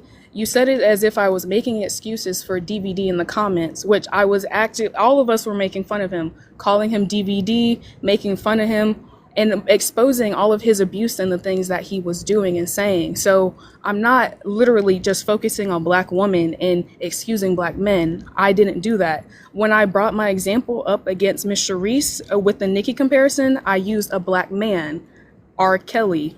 And literally listed other black men, horrible black men, in the comments on that live. So we were going through that. And so she never, even if it was 3 years ago, number one, because she went on social media and lied to that about that business owner who was pregnant, by the way, they literally got threats sent to them, and Hallie never apologized for that. So that's why I still hold that accountable, because she first of all, she has more followers and more influence and more status and power. And you knew that you were in the wrong, and you still weaponized your power against a small owned business. And the woman was pregnant, and you were in the wrong about the situation. They decided not to service you after you lied. So you saying that I'm gaslighting and wanting smoke, when first of all, Mr. Reese brought something up that was old, and you're using dragging. Who said that I was dragging her? I was actually dragging DVD more than I was dragging Hallie. And I wasn't keep going. I was actually just respectfully having a conversation. So me just responding to what you're saying, which is what I was doing when we first discussed this a couple days ago. Me just responding my point, just like you are, that's not taking it anywhere or being disrespectful or trying to argue. That's a civilized conversation. I didn't call anyone out of their name. This is a panel where people can give their opinions. So why are you trying to shame me for giving mine? I'm not trying to And shame I'm you not for giving your gaslighting opinion. anything. I'm not gaslighting anything. I told you bye, and you kept going back and forth with me in the comments, and I wasn't even talking to you anymore. So you're continuing something, and I already said goodbye. I'm done. You said goodbye when you jumped into it. No one was you tagged you. She brought up me. Me and her were having a discussion, not you. I responded to Miss Sharice when she said, "Is that the girl that was talking about the incident?" And I said, "Yes, it was." I'm responding to Miss Sharice. Then you responded to me. So I'm responding to you. That's what happened. But go ahead, Trey. I want to give you your respect. Okay, you guys. I just wanted to revisit the nail incident. And I was looking up like articles on it while you guys were talking. And it looks like here the main person that was putting stuff out on social media about the nail salon was actually DDG. And I guess Haley might have co-signed it, but it does say here that the resolution was that Hallie addressed the situation directly online. She urged her followers to calm down, be kind, and to leave the nail salon alone. So I did want to say that. And I really, like I said, I really, you know, I had heard about something like that, but it's not something that I ever really kept in like my mental Rolodex to know or to remember. I did look up the nail salon owner, who it is. It looks like a Hispanic lady or a non-black woman. She Russian. Russian, yeah. So, I mean, no disrespect, but do you really think that that Russian lady would ever go hard in not liking a Russian person or a white person because they did something untoward to a black person? It wouldn't happen. And that be the things that, and you guys, both of you guys are grown women, intelligent women. Y'all have your right to your opinions. Like, I think that Miss Charm has the right to like not like Halle Bailey because of that. Like, if you don't like her and you know what I'm saying, you don't want to square her no more, I don't see nothing wrong with that, if that's how you feel, you know what I'm saying? But I did want to bring just some context that she did go online and say something about it. And I just have always felt like just curious when black people specifically go hard at defending other demographics against a black person when white people never do that for black people ever. You'll never see it. Literally, white girls beat up a 75-year-old black lady and nobody is taking her side. And I really just don't understand it. You know what I'm saying? Just for me personally, I would never, you know what I'm saying? Because I just feel like, when is that happening for us? When are other races of people going against their own people for us to say, oh, I didn't like that, so you know what? I'm never gonna, like, I don't know. But once again, like I said, you guys have your rights to do whatever. But I just wanted to say that she did say something about it. And she has these videos, and I don't know if anybody needs to see it, but she definitely, I think a lot of that though, because if I remember right, a lot of that was DDG. But y'all already know how he is anyway. And I'm not saying that she didn't have a part to play in it as well. But anything that she did while being with him, like, he's extremely problematic and always looking for a moment. So I don't know, but I was about to play y'all because this is the video right here of her trying to tell, like, everybody to calm down and to stop. But let me see if I can get it to play so y'all can hear it. But like I said, I mean, I don't think that there's anything wrong with either of you guys, what y'all said. I just feel like we're black women. We all have, our own thoughts and opinions and viewpoints on people. I have very strong viewpoints on people, and they could be wrong or right depending on who's listening. So I'm not trying to silence either one of y'all. I would like y'all to, if y'all could, be cordial with one another. But then again, this is life. Sometimes people might not, like each other, or we might bump heads on stuff. But as long as we can bump heads and have these discussions and still be able to keep moving forward, that's my only thing. I now that I was reading back what y'all were saying, I think the only thing that I took issue with out of anything anybody was saying was just the thing that Cardi B said about Nicki Minaj's son. That wasn't funny, and that wasn't a nice thing.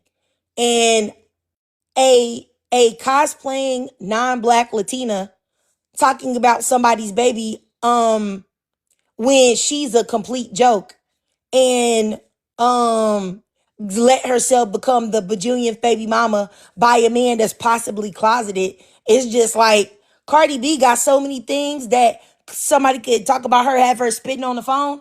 So it's just like, you know what I'm saying? I don't, yeah. But other than that, I didn't see anything else that y'all saying. Like, if y'all don't like Nicki Minaj, I don't like Nicki Minaj, okay? I don't like Nicki Minaj. But I will say that even though I don't like Nicki Minaj, I cannot deny her artistry.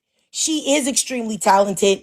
She is probably, especially at her peak, the best female rapper that I've come across in my lifetime. I can't say that that's true. And I think followed by a close second, I would say Megan Thee Stallion. As far as talent, bars, artistry, all of that, she would probably be my number two. But yeah. Let's see. Miss Charm, you had something to say, and then Brown Sugar, you had something to say. Drink, I asked to say something Yes. first. Oh, you asked first. Oh, okay. I'm sorry, Brown Sugar. Go ahead. Yes. It's all right. Yeah, I'm not really too concerned about the thing with Hallie, but it just I just didn't like it seemed like she was judging her, and we all make mistakes. That was my point that I was saying the last live. We all make mistakes. We all have done dumb things being young, but that don't mean that we can't recover from those mistakes. And I just felt like she just kept going in on her, and it's just like, you don't even know this lady for real. So it's just like she can't bounce back from a mistake that she made. Shh, real quick, Cassie, shush. It's just like, it just made me seem like, are you perfect? Have you never made a mistake? We're all black women. We've all made mistakes before. So it just like, it gave to me, like, if you're going to judge her, would you judge other women in here for sharing their experiences? Because maybe once upon a point in time we were pick me's or something like that. It just gave me really weird vibes. And that Katarina girl, she told me she's biracial. So that comment that she made about Cardi B talking about her child it just gave me the side eye. I thought it was weird. And she just kept saying a lot of weird stuff in the comments too. And I'll land there. Okay, all right. I got you, Brown Sugar. You have something to say, Miss Charm? I did. When it comes to the nail salon incident, this wasn't about me focusing on a non-black woman and defending her. This was me focusing on the fact that a business owner who is also pregnant is now being attacked by a lot of people because of issues that DDG and I were creating. It was about me defending women of different races. Why, if I was defending women of other races, then I would be defending Cardi B and Lotto right now. I don't defend either of them. But because, again, this is a celebrity, these are celebrities, two very powerful celebrities with millions of followers and lots of influence. They weaponize that against a business owner who is pregnant. This isn't about defending women of different races. I don't do that. I don't defend non-black women, nor do I defriend them or anything like that. And I look back at the comments, Miss Sharice was actually talking to me. She tagged me with that question, and Brown Sugar responded to that. And I responded to both of them and had conversations. It was when Miss Brown Sugar unmuted herself and brought it to your attention, Trigger, when you were just going through with the live as usual. That's what made it this huge thing. And she was saying, come up on the box. But again, I'm just defending myself. We could be in the comments. It's not like I'm one of the horrible men that love to come up here and say disrespectful stuff. And then it's just, ruining the live. And then everyone's saying to come up and they're avoiding it. I was responding to both of them. She unmuted herself and brought it to everyone in this panel and said something to you about it, in which you openly said that you didn't even know what was going on. And like you admitted yourself, Hallie actually said that she found DDG through his content. He's been problematic for years, and he's been famous since about 16, since he was a teenager. And he's done a lot of things too that people could say, oh, he's young, he's doing dumb stuff, and he's making mistakes. But at one point, do you see a problematic person and decide to be with them, and then just literally excuse and then go behind them when they're doing these problematic things? It's really what is going on? What do you mean it's being weird that I'm going hard? Again, if we're having a back and forth conversation and I'm defending my opinion and you're defending yours, that's just us having a conversation and defending our opinions, not being weird and trying to argue. I get you. Being weird. I think when you said who goes after problematic men and stuff like that, I think that's just a part of people making mistakes, choosing a wrong person and things like that. And I definitely think that she paid for it. You know what I'm saying? She definitely paid for it. She got public humiliation. His fans talking about her, had DJ Academics body shaming her and talking about her body was trash, and India Love's body looked better, and everybody saying horrible things about her. They turned on her just like they did on Megan Thee Stallion. I think it's gotten a little bit better for her now, but it was up there to Megan Thee Stallion proportions for a while. Anytime I would purposely go and look online and hear the discourse and things that people would say about her, and it was absolutely horrible. So I think that even to where she had deleted pictures of herself that she had with her sister in a swimming suit on the boat, on some boat or something. So I think that if you're upset or you feel like what she did with the nail salon wasn't right, and I'm not saying that it was right, but she's definitely paid for that in triples, quadruples, you know what I'm saying, sextuples, whatever. She's definitely paid for that. She's also a single mother now. She also has to deal with a man that she doesn't want to deal with. That's disrespecting her in a million different ways. So, I definitely think that, she's paying for it. And I think that's the only thing that when people make mistakes and stuff like that, it would be different if you could just see, you know what I'm saying?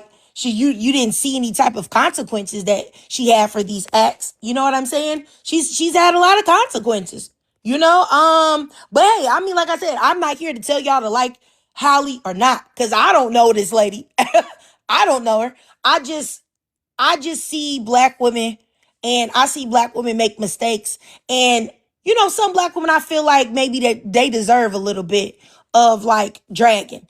But if I feel like it's just everywhere I'm looking, that person is getting dogged out. And I think that's what happens with people, how people feel. Because I've had people DM me and tell me I'm condoning Clarissa Shields' behavior. Do I know this that she's done, and this is that she's done, this is that she said? I know a lot of things that she has said and done, and I don't co-sign it. But I do think that there's a point of, where it's too far.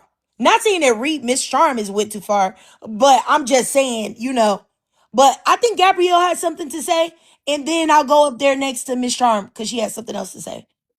Yeah, I just wanted to say, I'm just listening to this, and to me, and this is just my opinion, I'm not trying to add fuel to the fire, but it just seems like this fixation on Halle Bailey and the nail salon, it's like I could almost see if it was recent, but if this was like 3 years ago and like the host said that Halle, I guess at some point did come online to, kind of ask her fans not to go after the salon, it's like even if she did make a mistake, it's like it was 3 years ago. She apparently came online at some point to try to, mitigate the situation. I'm just not understanding why there's such a fixation on that. Like I don't know. That's just kind of what I get like from listening to this. It's just like, why is there so much focus on that? It's like, especially if she came out and, and tried to kind of calm people down, and it was like 3 years ago. I don't understand that. All right, Miss Charm? Yeah. Yes, I'm not obsessed with it. If you go, Gabrielle, were you here when we were talking about it a couple days ago? I'm not sure. Yeah, I might. I don't think I was here, but I'm just saying, whether I was here or not, it was 3 years ago. Okay, and the host said that I'm just asking in general. The host said that Halle Bailey came online and asked her fans to not harass the nail salon. So even if she did whatever she said about the nail salon 3 years ago, she tried to fix it, and it was 3 years ago. Like I'm sorry, like you just do seem really fixated on it. Let me give the Like, context. I don't understand it. I don't understand, please, Gabrielle, please. I don't understand the obsession with it. But when we were talking about DVD, can I speak? When we brought up DVD, I brought up the fact that Halle was a pick-me. I brought up Ruby Rose, and once I was being demonized for that, I brought up the nail salon incident. And those were the two of the reasons why I brought that up. And because she fixed it, now that she fixed it, that was what I was saying was in addition to the reasons of why I do not like her. I consider her a pick-me. And now that is not the capacity that I'm trying to shame her in. Even the way that, first of all, DJ Academics and DDG's fans are talking about her, especially when it comes to the abuse and then demonizing her online and even the custody agreement, that's not the capacity that I'm shaming her in. I've been defending her in that capacity. The only things that I'm holding her accountable for are the things that she's co-signed. And now that I know more about this nail salon incident, I'm grateful that she, clarified everything and told everybody to not bring, any more harm to the business owner. But we literally see, they are two powerful celebrities that just weaponize that against someone of the general public. But again, I'm not shaming her for any of that. I'm not body shaming her, talking about the abuse or anything like that. I'm not wasting any energy, and I'm not being problematic. And who says that I'm obsessed with it? You literally hear me saying that I don't condone any of the hate at all towards her about those things. And as for the obsession, that was me explaining my arguments. I was saying that Ruby Rose and stuff, plus the nail salon incident. And so, again, I'm not holding anything against her in regards to that. Especially when it comes to abuse. I side with Halle. I don't think she should have been abused. I don't agree with that. And that's also why we were in the comments shaming DVD for that. So the points of me defending black men over black women and holding them more, no, I was actually, if you go back to the comments, I was shaming, we were doing more attacking of DVD more than Halle.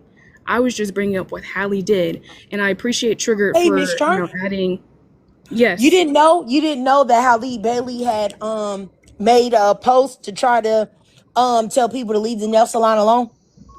No, that's why I was saying thank you for bringing that in it. Thank you for bringing that up and clarifying that. Yeah, she also made a tweet and she said that she never said the nail salon. She never named anybody. Other people figured it out. Now, I don't know if they figured it out through DDG or through something else, but she said that she never said anywhere. She just spoke on that something happened at a nail salon, but never said the lady or where it was at. Why keep talking about an incident and you don't even know the facts about it? And how it started on the live is because a young lady said that she needed to have all the facts about DDG putting hands on Halle. And that's when Miss Charm brought up the incident. And I didn't demonize you. I just didn't understand why you couldn't give a black woman grace when she made a mistake in her younger years and calling her a pygmy, and you don't even know this young girl present day. So we weren't even talking about the nail salon situation yesterday, but you're bringing it up today, and it has nothing to do with the conversation. So I'm going to say something about it because I feel like you keep picking with a girl that you don't know, and you can't give her grace, and you over here sticking up for more. Oh, she wore Ruby Rose clothes. Who cares? It was 3 years ago. Let it go. Hallie don't mess with him. Ruby Rose don't mess with him. They don't mess with each other. It's over with. That's the whole point. Let it go. Well, first of all, to that point, when the woman brought up she didn't know all the facts. I was also in the comments. I remember all of us together as a collective. We were letting her know about the court documents and talking about that. So, and plus, I did not bring up the nail salon incident. Sharice did today.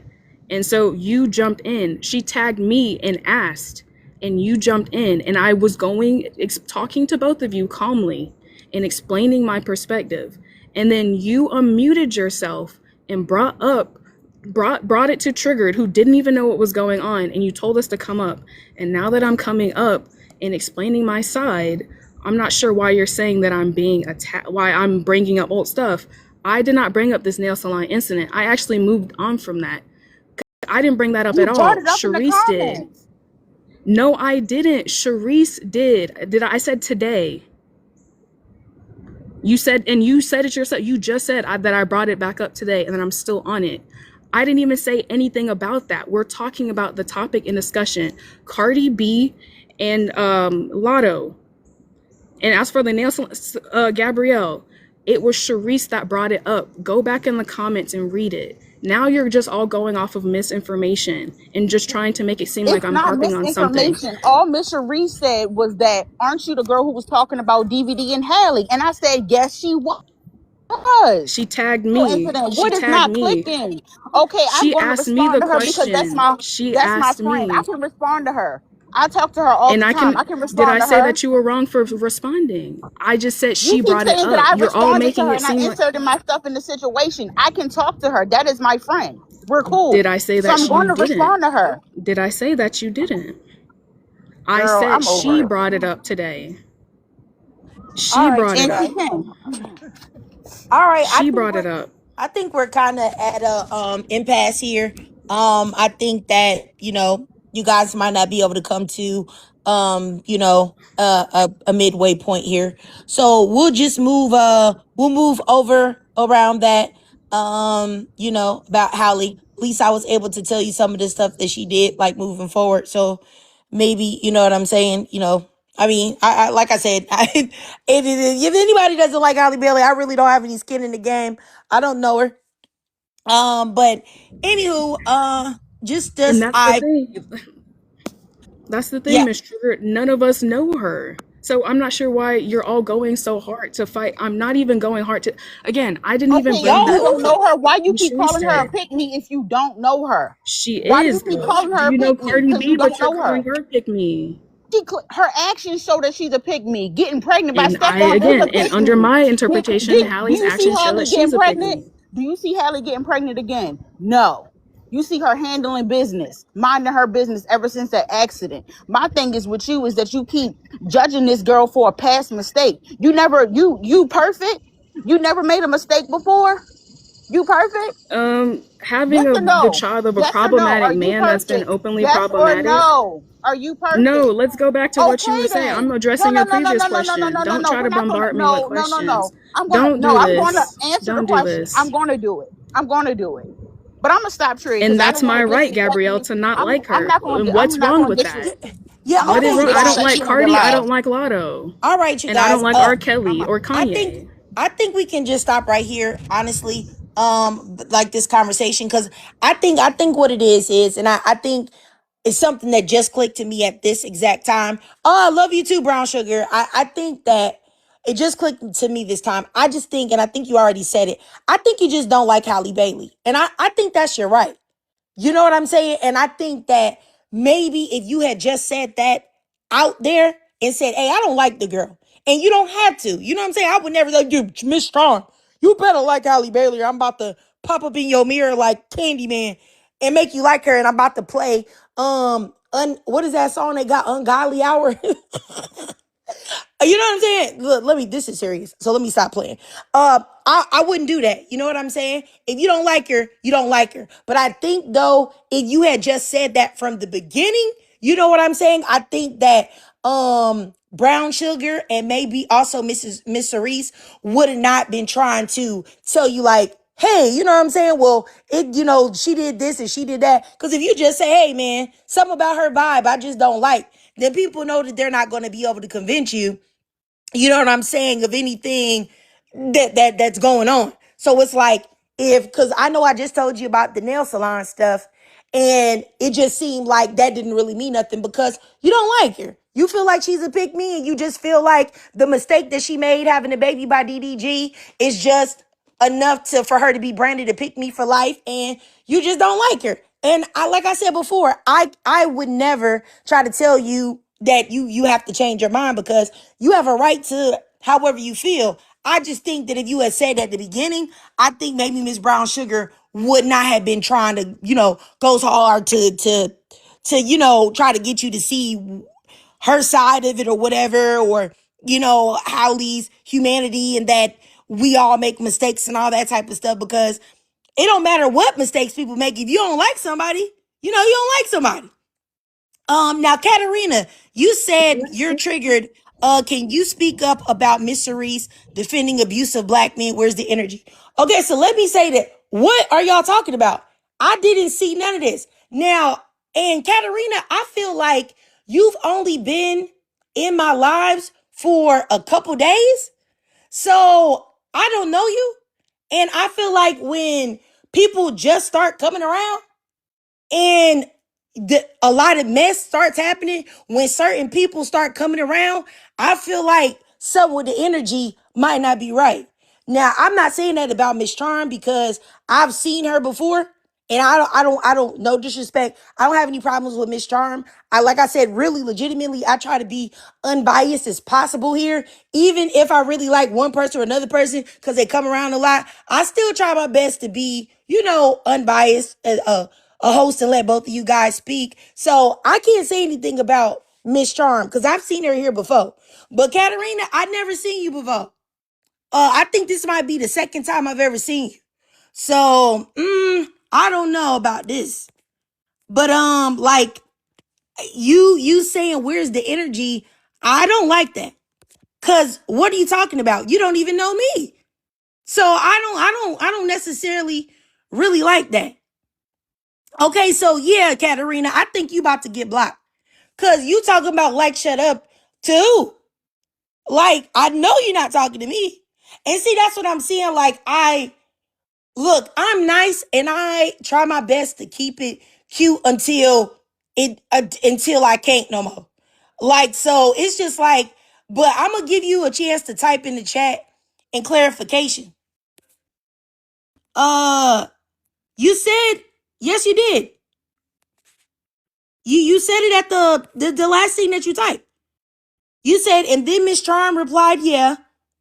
And I stand by what I said. Like, shut up. Okay. All right. I don't know. I've been in this situation before. I think the last time I blocked somebody that did this, it's just like, I don't know. I just feel like if you got a lot of mess going back and forth with the ladies, and it's just like your first time, second time being there, it's like, I'm probably gonna block you. Cause even if I don't feel like you wrong, I feel like your energy and your spirit is not right for over here. Because if you got the people that just normally be just coming up trying to just speak about black women, and we trying to get along, and it's something ain't right messing with you. But go ahead. I'm gonna figure out if I'm gonna block you or not. But go ahead, Miss Charm. I'm gonna think about it. Yes, she's saying in the comments that it was copied from Sharice. It was Sharice's comment that she's copying and pasting in the chats. But one thing I did want to address, Miss Triggered, you said that you want to have a respectful, environment. But Sharice literally called me a heifer, which is, again, I never once called anybody in this panel. Oh wow, really? Out of their name. Okay, I didn't know that. Saying that I don't like her. But yet, I never once called Hallie out of her name, though. I never said anything insulting. I didn't call her Okay. any B words or anything. I've kept all of my energy for the people that deserve it. I've had more energy for DVD more than I have Hallie. I don't like DVD. That was very clear. And I don't think she's a pick me because for life because she decided to do that. It's more to it. I just never got to fully flesh out what I said because everyone was immediately just accusing me of just not letting people make mistakes. I didn't even get to fully flesh out why I don't like Hallie. There was more to it than just the Ruby Rose incident and the nail salon incident. I just don't, and also I don't like her energy and the way that she goes about things. I just don't like when people are just Oh, assigning things without fully knowing what's going on. I wasn't given the chance to speak because everyone's just focusing on certain things, but again, I have, did like you you said, want I to? come Did you here want with to? no problems. Did you want to finish? Did you want to say what you had to say then? Actually, I don't because I gotta get going, Now. but Okay. I can stick around for like maybe a minute or two. I didn't even get to fully flesh out my answer. And what about it is personal. If you have every right to not like someone, that's your opinion. You got neither of you, no one, none of most of us in this panel don't like Lotto or Cardi B. I'm phrasing their names because I don't listen to them. But look, you have every right to not like a celebrity, and I just don't like just the way that things have just been gone about. But I really don't like DVD. I dislike DVD more than I dislike Hallie. Exponentially more. He's a proven abuser, misogynistic person. He exploits children for content. I don't like any of those things. So the fact that you're just saying that, oh, you brought up things about Hallie, but you're ignoring all of the things that we spent like more than an hour discussing about DVD. That's not fair. And like I said, she called me she called me a heifer. Like, please scroll back up and Okay, look. just one second, And Miss Charm. Miss Cerise, are you still in here? I just want to say though, I say this all the time. One thing, I only have one rule in the lives for the most part is that I don't want us to name call each other. I don't want us to call each other bitches and things like that, or 304s or heifers. Like, I've said heifer before, but I don't mean it like that. But if you're having an argument with somebody and they call you a heifer, that's probably not cool. I mean, they're probably not going to take it the way that I would take it because I'm like, yeah, heifer, but I don't. Anyway, all I'm saying is let's try not to do that in the chat. We can attack the person's whatever they're saying, attack their argument or their stance, but let's not name call each other. That is something that I would prefer us not do here. Well, not even prefer. That's not something I'm going to tolerate. So if y'all cannot do that, don't call people out of their name, please. I don't want that to happen. But you know what I'm saying? Other than that, but I'm gonna shut up now because I know Miss Charm said she had to go and I want her to finish what she had to say. You there, Miss Charm? Did you want to finish? No, but I gotta get going. But I did want to say before I left, Gabrielle, why didn't you say anything about me being called out of my name though? That's not, that's the thing. Like that's not even fair. But again, like I said, this is just being taken to a place where it's not. You're calling people out of your name, you're raising your voices and having more intense and hate for just an opinion that somebody has. Like that's what is your issue? Where's all this energy for? Keep the same energy for Lotto and Cardi B and other people. And again, I don't like DDG and I don't like Hallie. I have more hate for DDG more than I hate Hallie. Him and DJ Academics and that breed of men, they're absolutely disgusting and they don't deserve the platforms that they have.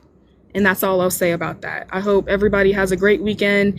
And again, that's just really disgusting to come in this panel and be called a heifer by a black woman and other black women getting on my back about not liking another black woman because I called her a pick me, but then I'm being called out of my name and it's no issue. It's not even being said. The only person that said it's wrong is Katarina and Triggered, but they're still talking about the things that I'm saying. Yeah. Okay, Can you can gone? I say something? No, hey, you guys, I just want you to know, Miss Charm, the TikTok gave me a like a thing at the top. It said that you had to be dropped. It just dropped you automatically. So I didn't want you to think that I dropped you. I did not. I did not. TikTok did it. So I'm not quite for sure. You didn't even say anything, but I'm not quite for sure what happened. So I just want you to know that. Yeah.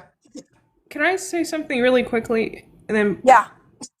yeah, I just want to say, I did see a little bit of what was going on in the comments, and like, I don't agree with Ray Charm being name called, but for me, it was just as someone who's like listening to it, because I had this like kind of in the background. I was like doing some other stuff, and it's like, it just seemed like Brown Sugar was saying, like, why, okay, even if Hallie really was in the wrong with the nail salon, like, why does it have to be fixated on like 3 years later? Like, why can't it just be like just like let it go, like Brown Sugar was saying? It's like no one is saying that anyone has to like Halle Bailey. It's like I don't know her, nobody in this live knows her, it doesn't matter, but it just seemed like very much like just like the energy in which Ray Charm was talking about Halle, just like the constant focus on like the nail salon, the nail salon, the nail salon. Like, I heard that phrase so many times, and I actually went to the nail salon earlier, but that was just how it came off to me. But I mean, obviously, like I don't think Ray Charm should be name called at all, but I'm just saying the way it just very much gave, she just didn't like Halle, which is fine, but that's all I had to say. All right, I got you. I got you. Yeah, you had something to say, Brown Sugar? Yeah, I don't like the energy between the charm girl and this Katarina chick. I really think that they are both problematic, and I think that Charm was definitely deflecting, and she didn't want to understand what I said. I don't care if she don't like Halle Bailey, cool, that's your prerogative. But why do you feel like you get to judge this young woman and call her a pick-me? I thought this is supposed to be, we're supposed to be uplifting black women, but it seemed like she just was so fixated on the nail salon and what she did, and then she didn't even have all the facts. And my thing with Miss Sharice, me and Miss Sharice is really cool. She always supports me, so I'm gonna have her back regardless. Yeah, Katarina, I'm saying your energy is off, and I wish you would go. Yeah, I am. When she made that Cardi B comment, I thought that was really off for her to be biracial. So I was like, like that's why I asked her, like, what are you?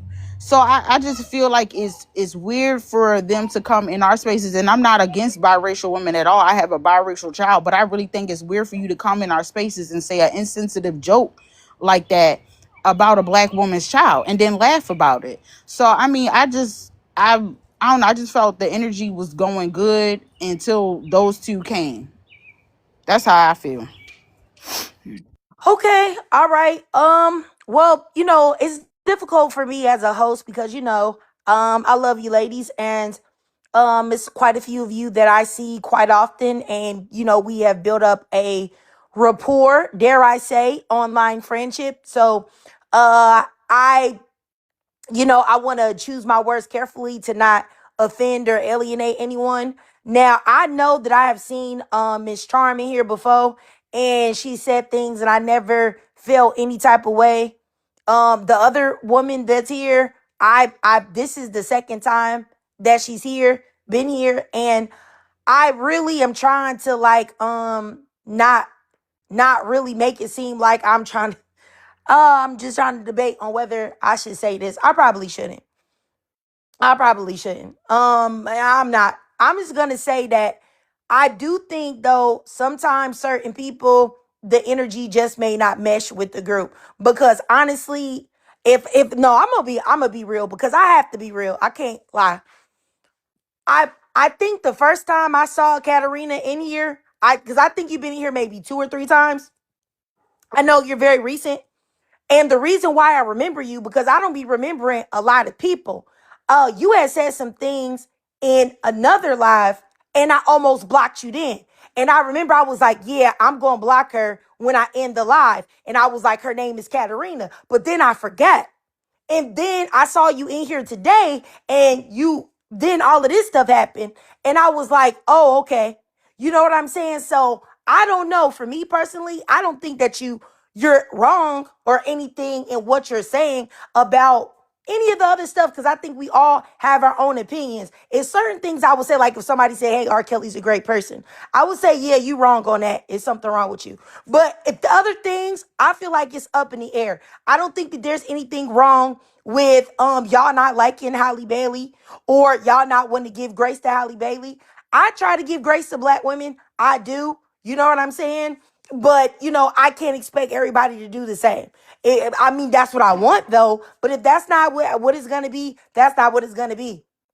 But it's some other things that you said. And I said, like I said, I think you've only been in here like 2 times.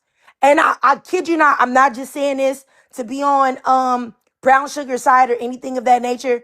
But no, it wasn't about Halle Bailey. You didn't say nothing about Halle Bailey. We were done. It was something else that was going on. And you were saying stuff in the chat. And the way you were saying it, I didn't like it. And I told myself I was going to block you. But I had forgot to. But I made a mental note. I was like, Katarina, if I see her again, I'm going to block her. So when I saw all of this stuff today, I was like, I was probably right in my assumption. But once again, I still want to be clear here. There's nothing wrong with disliking Halle Bailey if that's what you want to do. I don't dislike Halle Bailey. I think she's just a young woman that's made mistakes like we all have. And we all have needed grace at one time or another. You know what I'm saying? And also for Miss Cerise, I don't think that Miss Cerise should be calling people names or anything like that, or anybody, or anybody else. Because if I'm the host and I don't be doing it, then I don't think you guys should do it either.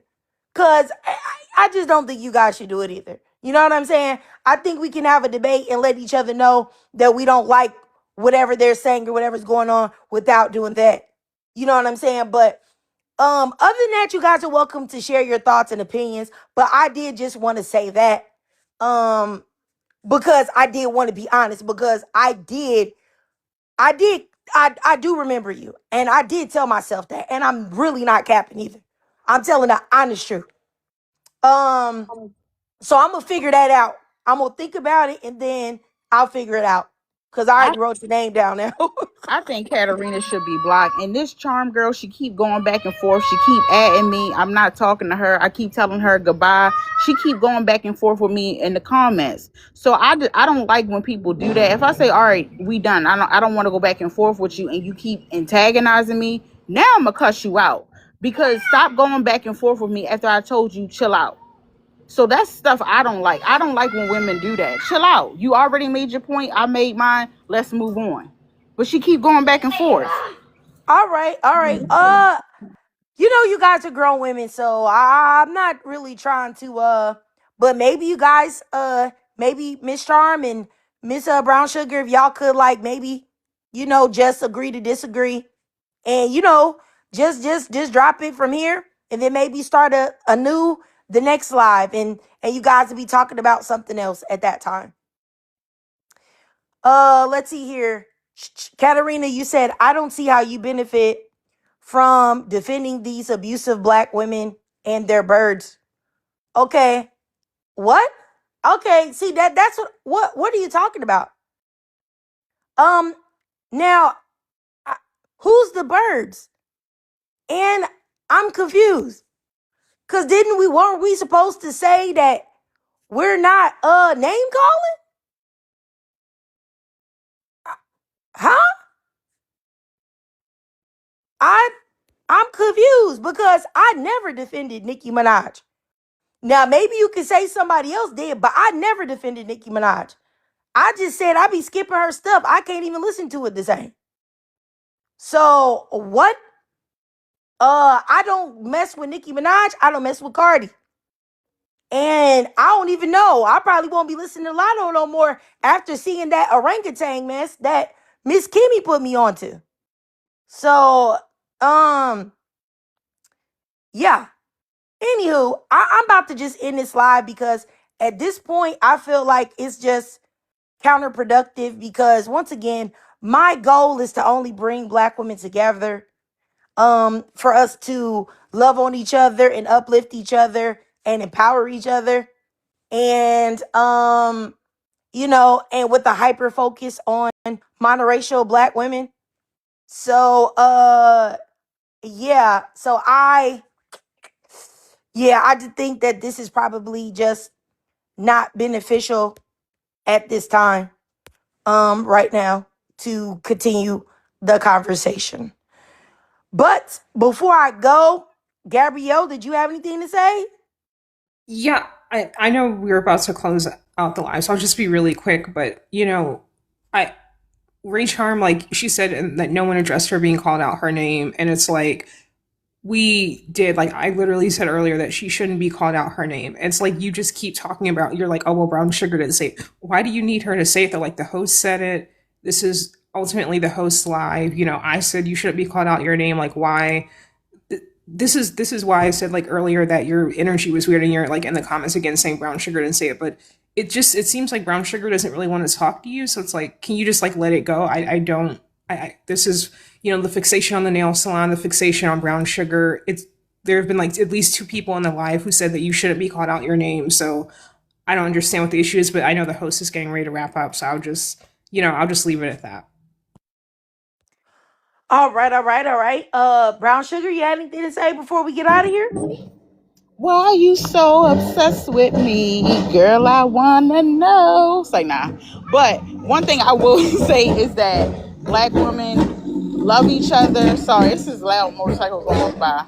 But I want to say, black women, make sure that we love each other and we give each other grace. We're not perfect. All right.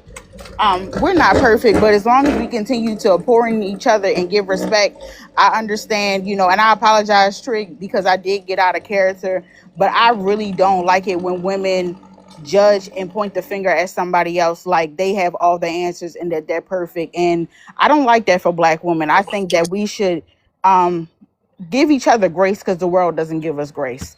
And that's all I want to say. Thank you. Oh, we still Got you. chatting? No, Kalandra, I didn't realize that Kalandra was in the waiting box. So I'm just gonna let her say something before I get out of here. Go ahead, Kalandra. Did you have anything to No, say? I just had a question. When Gabrielle said the Nelson Law, were y'all talking about that incident with that black girl who left and that girl who made that video? No, they were talking about back in 2023 when Halle Bailey and DVD had went to the nail salon, and like Halle didn't get service or something, and I think DVD had went to the internet and blew it up, and Halle Bailey had to tell her fans and stuff to leave the salon alone and don't be bothering them and stuff. I thought you were talking about that viral video that everybody talking about. No, I ain't seen that. All right. Okay, well, I'm about to get up out of here. And appreciate you guys. And I just think I wanted, let's see. I want to stay and talk some more, but I just feel like it's just not gonna be it just well, this ain't the time. The Are energy you off gonna now. do a live on that girl, on the young black girl that was unalived by her boyfriend a few hours after she graduated from high school? Man, let me tell you something, Kalandra. I saw that and I saw the video and I saw the boyfriend, and I kid you not, I be saying all the time, and I'm not victim blaming, okay, because she was very young. She just turned 18. But that Hispanic man, his eyes look so evil. He has soulless, unalived eyes. And I made a whole video about this called Sometimes It's the Look. And I'm about to make another one because I really want black women to know, when you look in men's eyes and they be dead like that, that is gonna be you. You're gonna also be unalived like that. Because those are the men that always are doing that.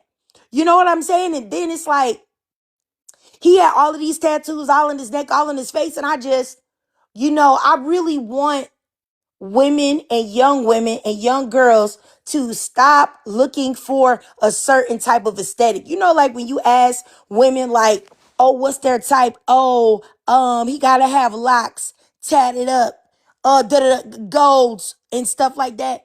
When you want men with those specific archetypes, a lot of those men have been brainwashed to have certain type of ideologies, and they have certain type of behaviors, and that's the reason why they have chosen those that type of outer appearance. Like if y'all don't go get these men that got their hair cut and don't got many tattoos and don't got them goals and not trying to look like, you know what I'm saying, NBA young boy. Honestly, but yeah, that was terrible. That was so horrible. I can't even imagine what I would do if that was my child. Like, for real. And then it's like these guys, they get mad in the moment. And then, like, you're 20 years old. He's only 20, the guy that did it. You're a Hispanic. He's very light skinned or white skinned, whatever you want to call it. And what do you think they're going to do to you when you get into prison?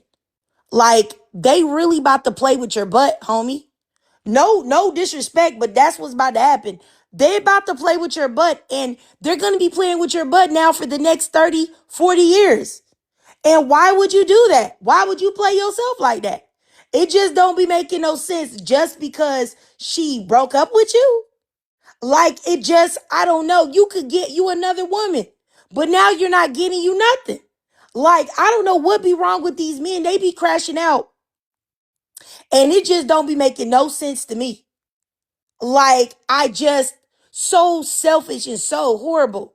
Like, I'm telling you, that's why I've been telling my oldest daughter, leave these men alone. I'm so happy that she's still a virgin and don't be talking to no boys. I am so happy.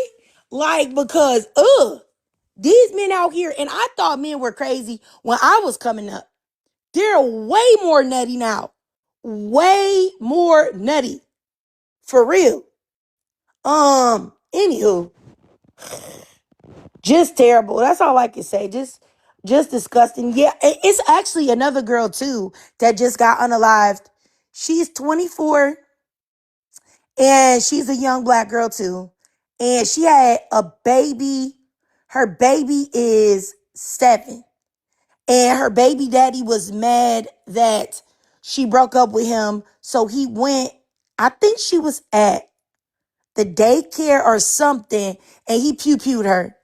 This recently happened too. I screenshot it. Like, and then what's crazy is that the young ones are doing it, the old ones are doing it, all of them are doing it. And you know, black femicide is a big deal, but also these other races of men are doing it too. I know there's a story that happened a few years ago that really bothered me for months. I don't know if anybody ever heard of this. I think it happened in New York. A black woman named Sophia Geraldo.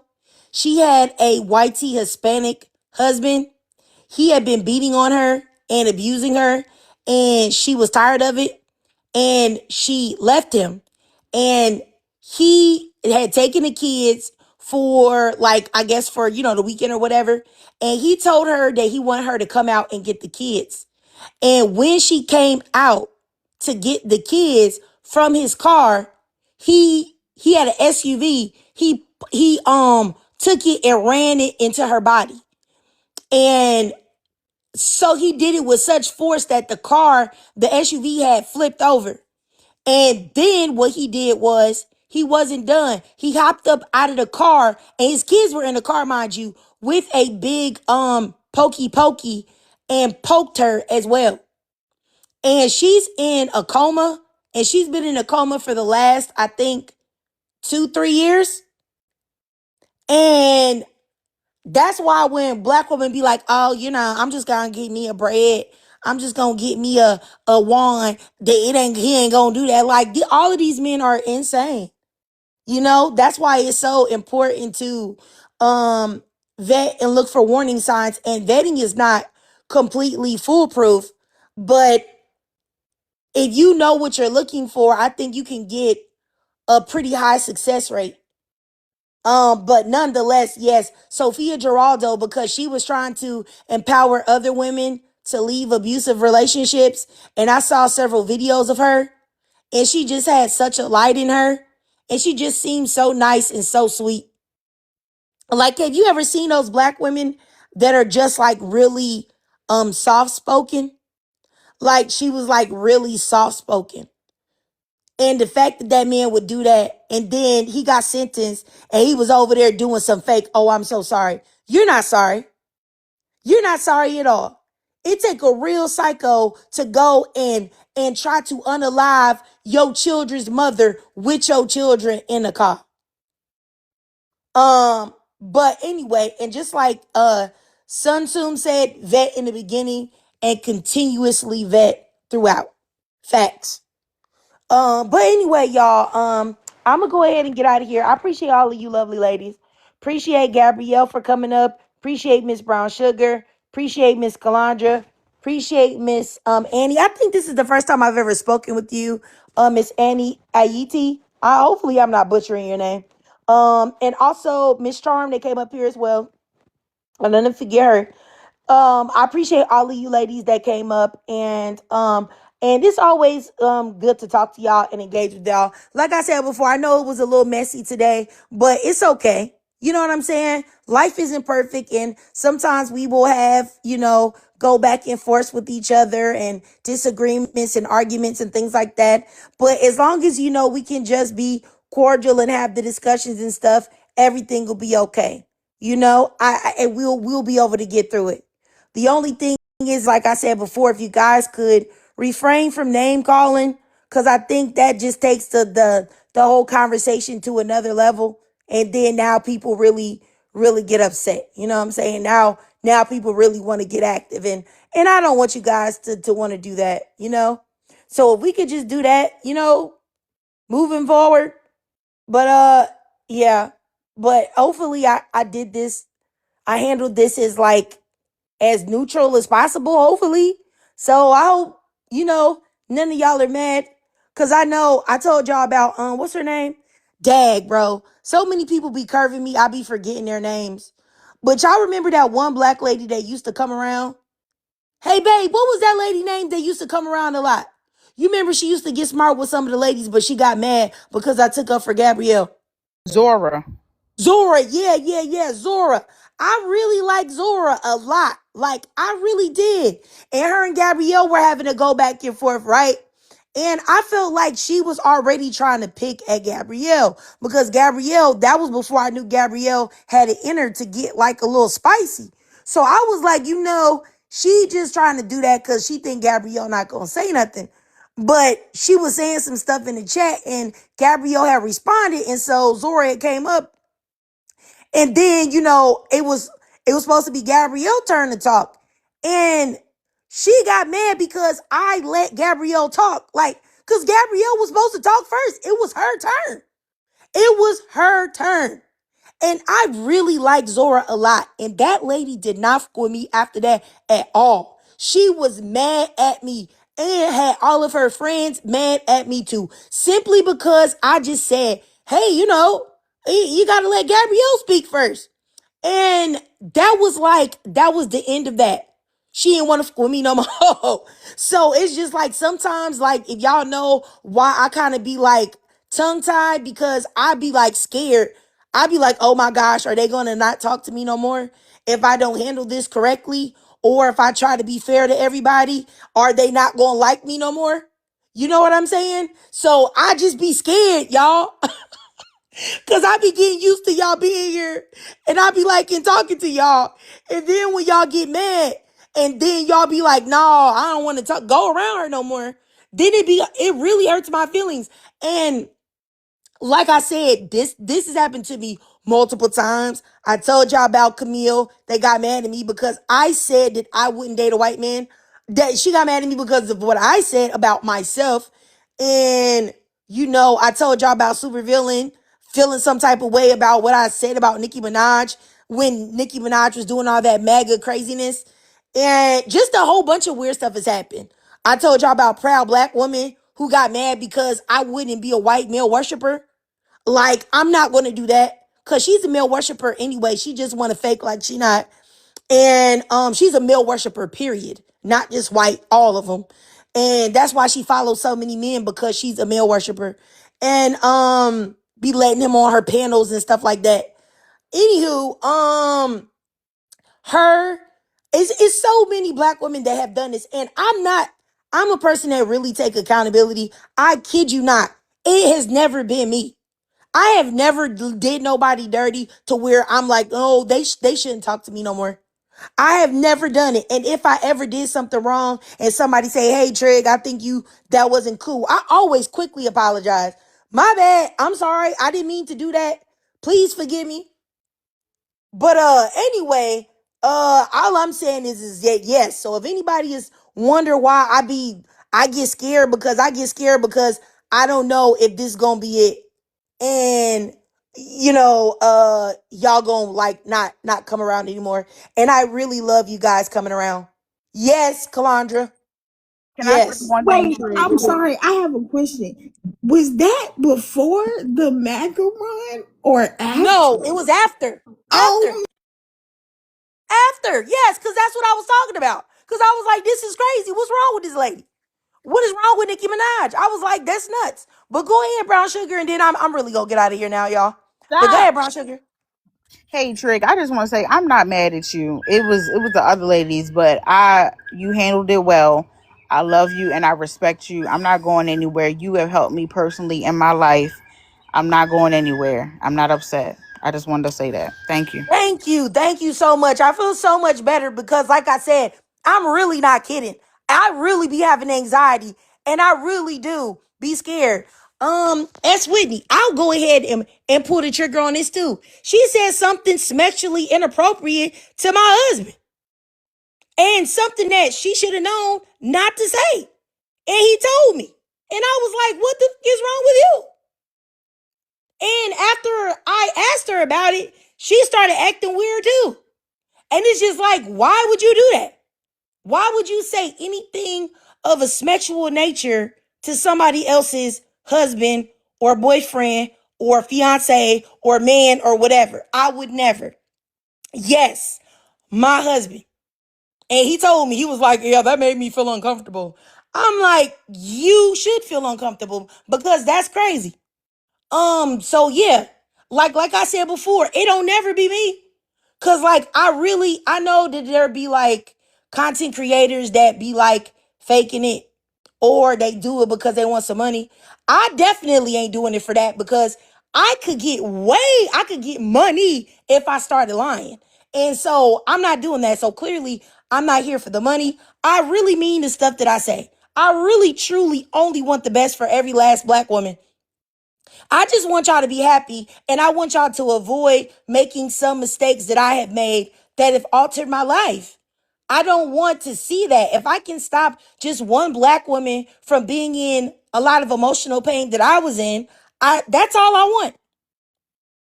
Yes, that's what I'm saying, soon. The grift pays money. Okay? And I refuse to do it. Like, truthfully. I'm telling you, like, if I really, really was on some BS, I really, really would start grifting and I would start lying. Or I could get into Christian content and start telling a whole bunch of Christian lonely women that I know how to get a husband. And all they got to do is pay $500 for my FaceTime session.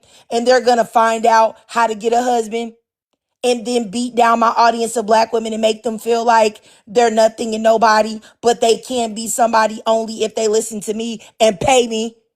I see it work for people all the time. Like I said before, I have people that like me that have way more followers than me and have really told me things like, oh, you should do this, and you could be way more successful. And I'm looking at them like, I could do that, but then I'm not gonna have no soul.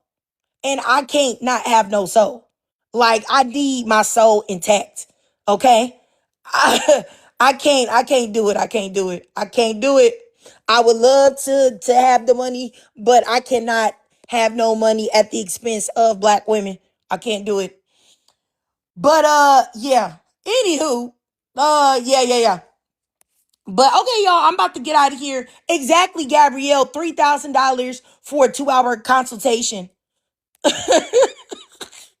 Ridiculous. It's insane. Literally, I think it was a huge content creator. I seen a video on YouTube yesterday and her rates were $2,500 for 45 minutes.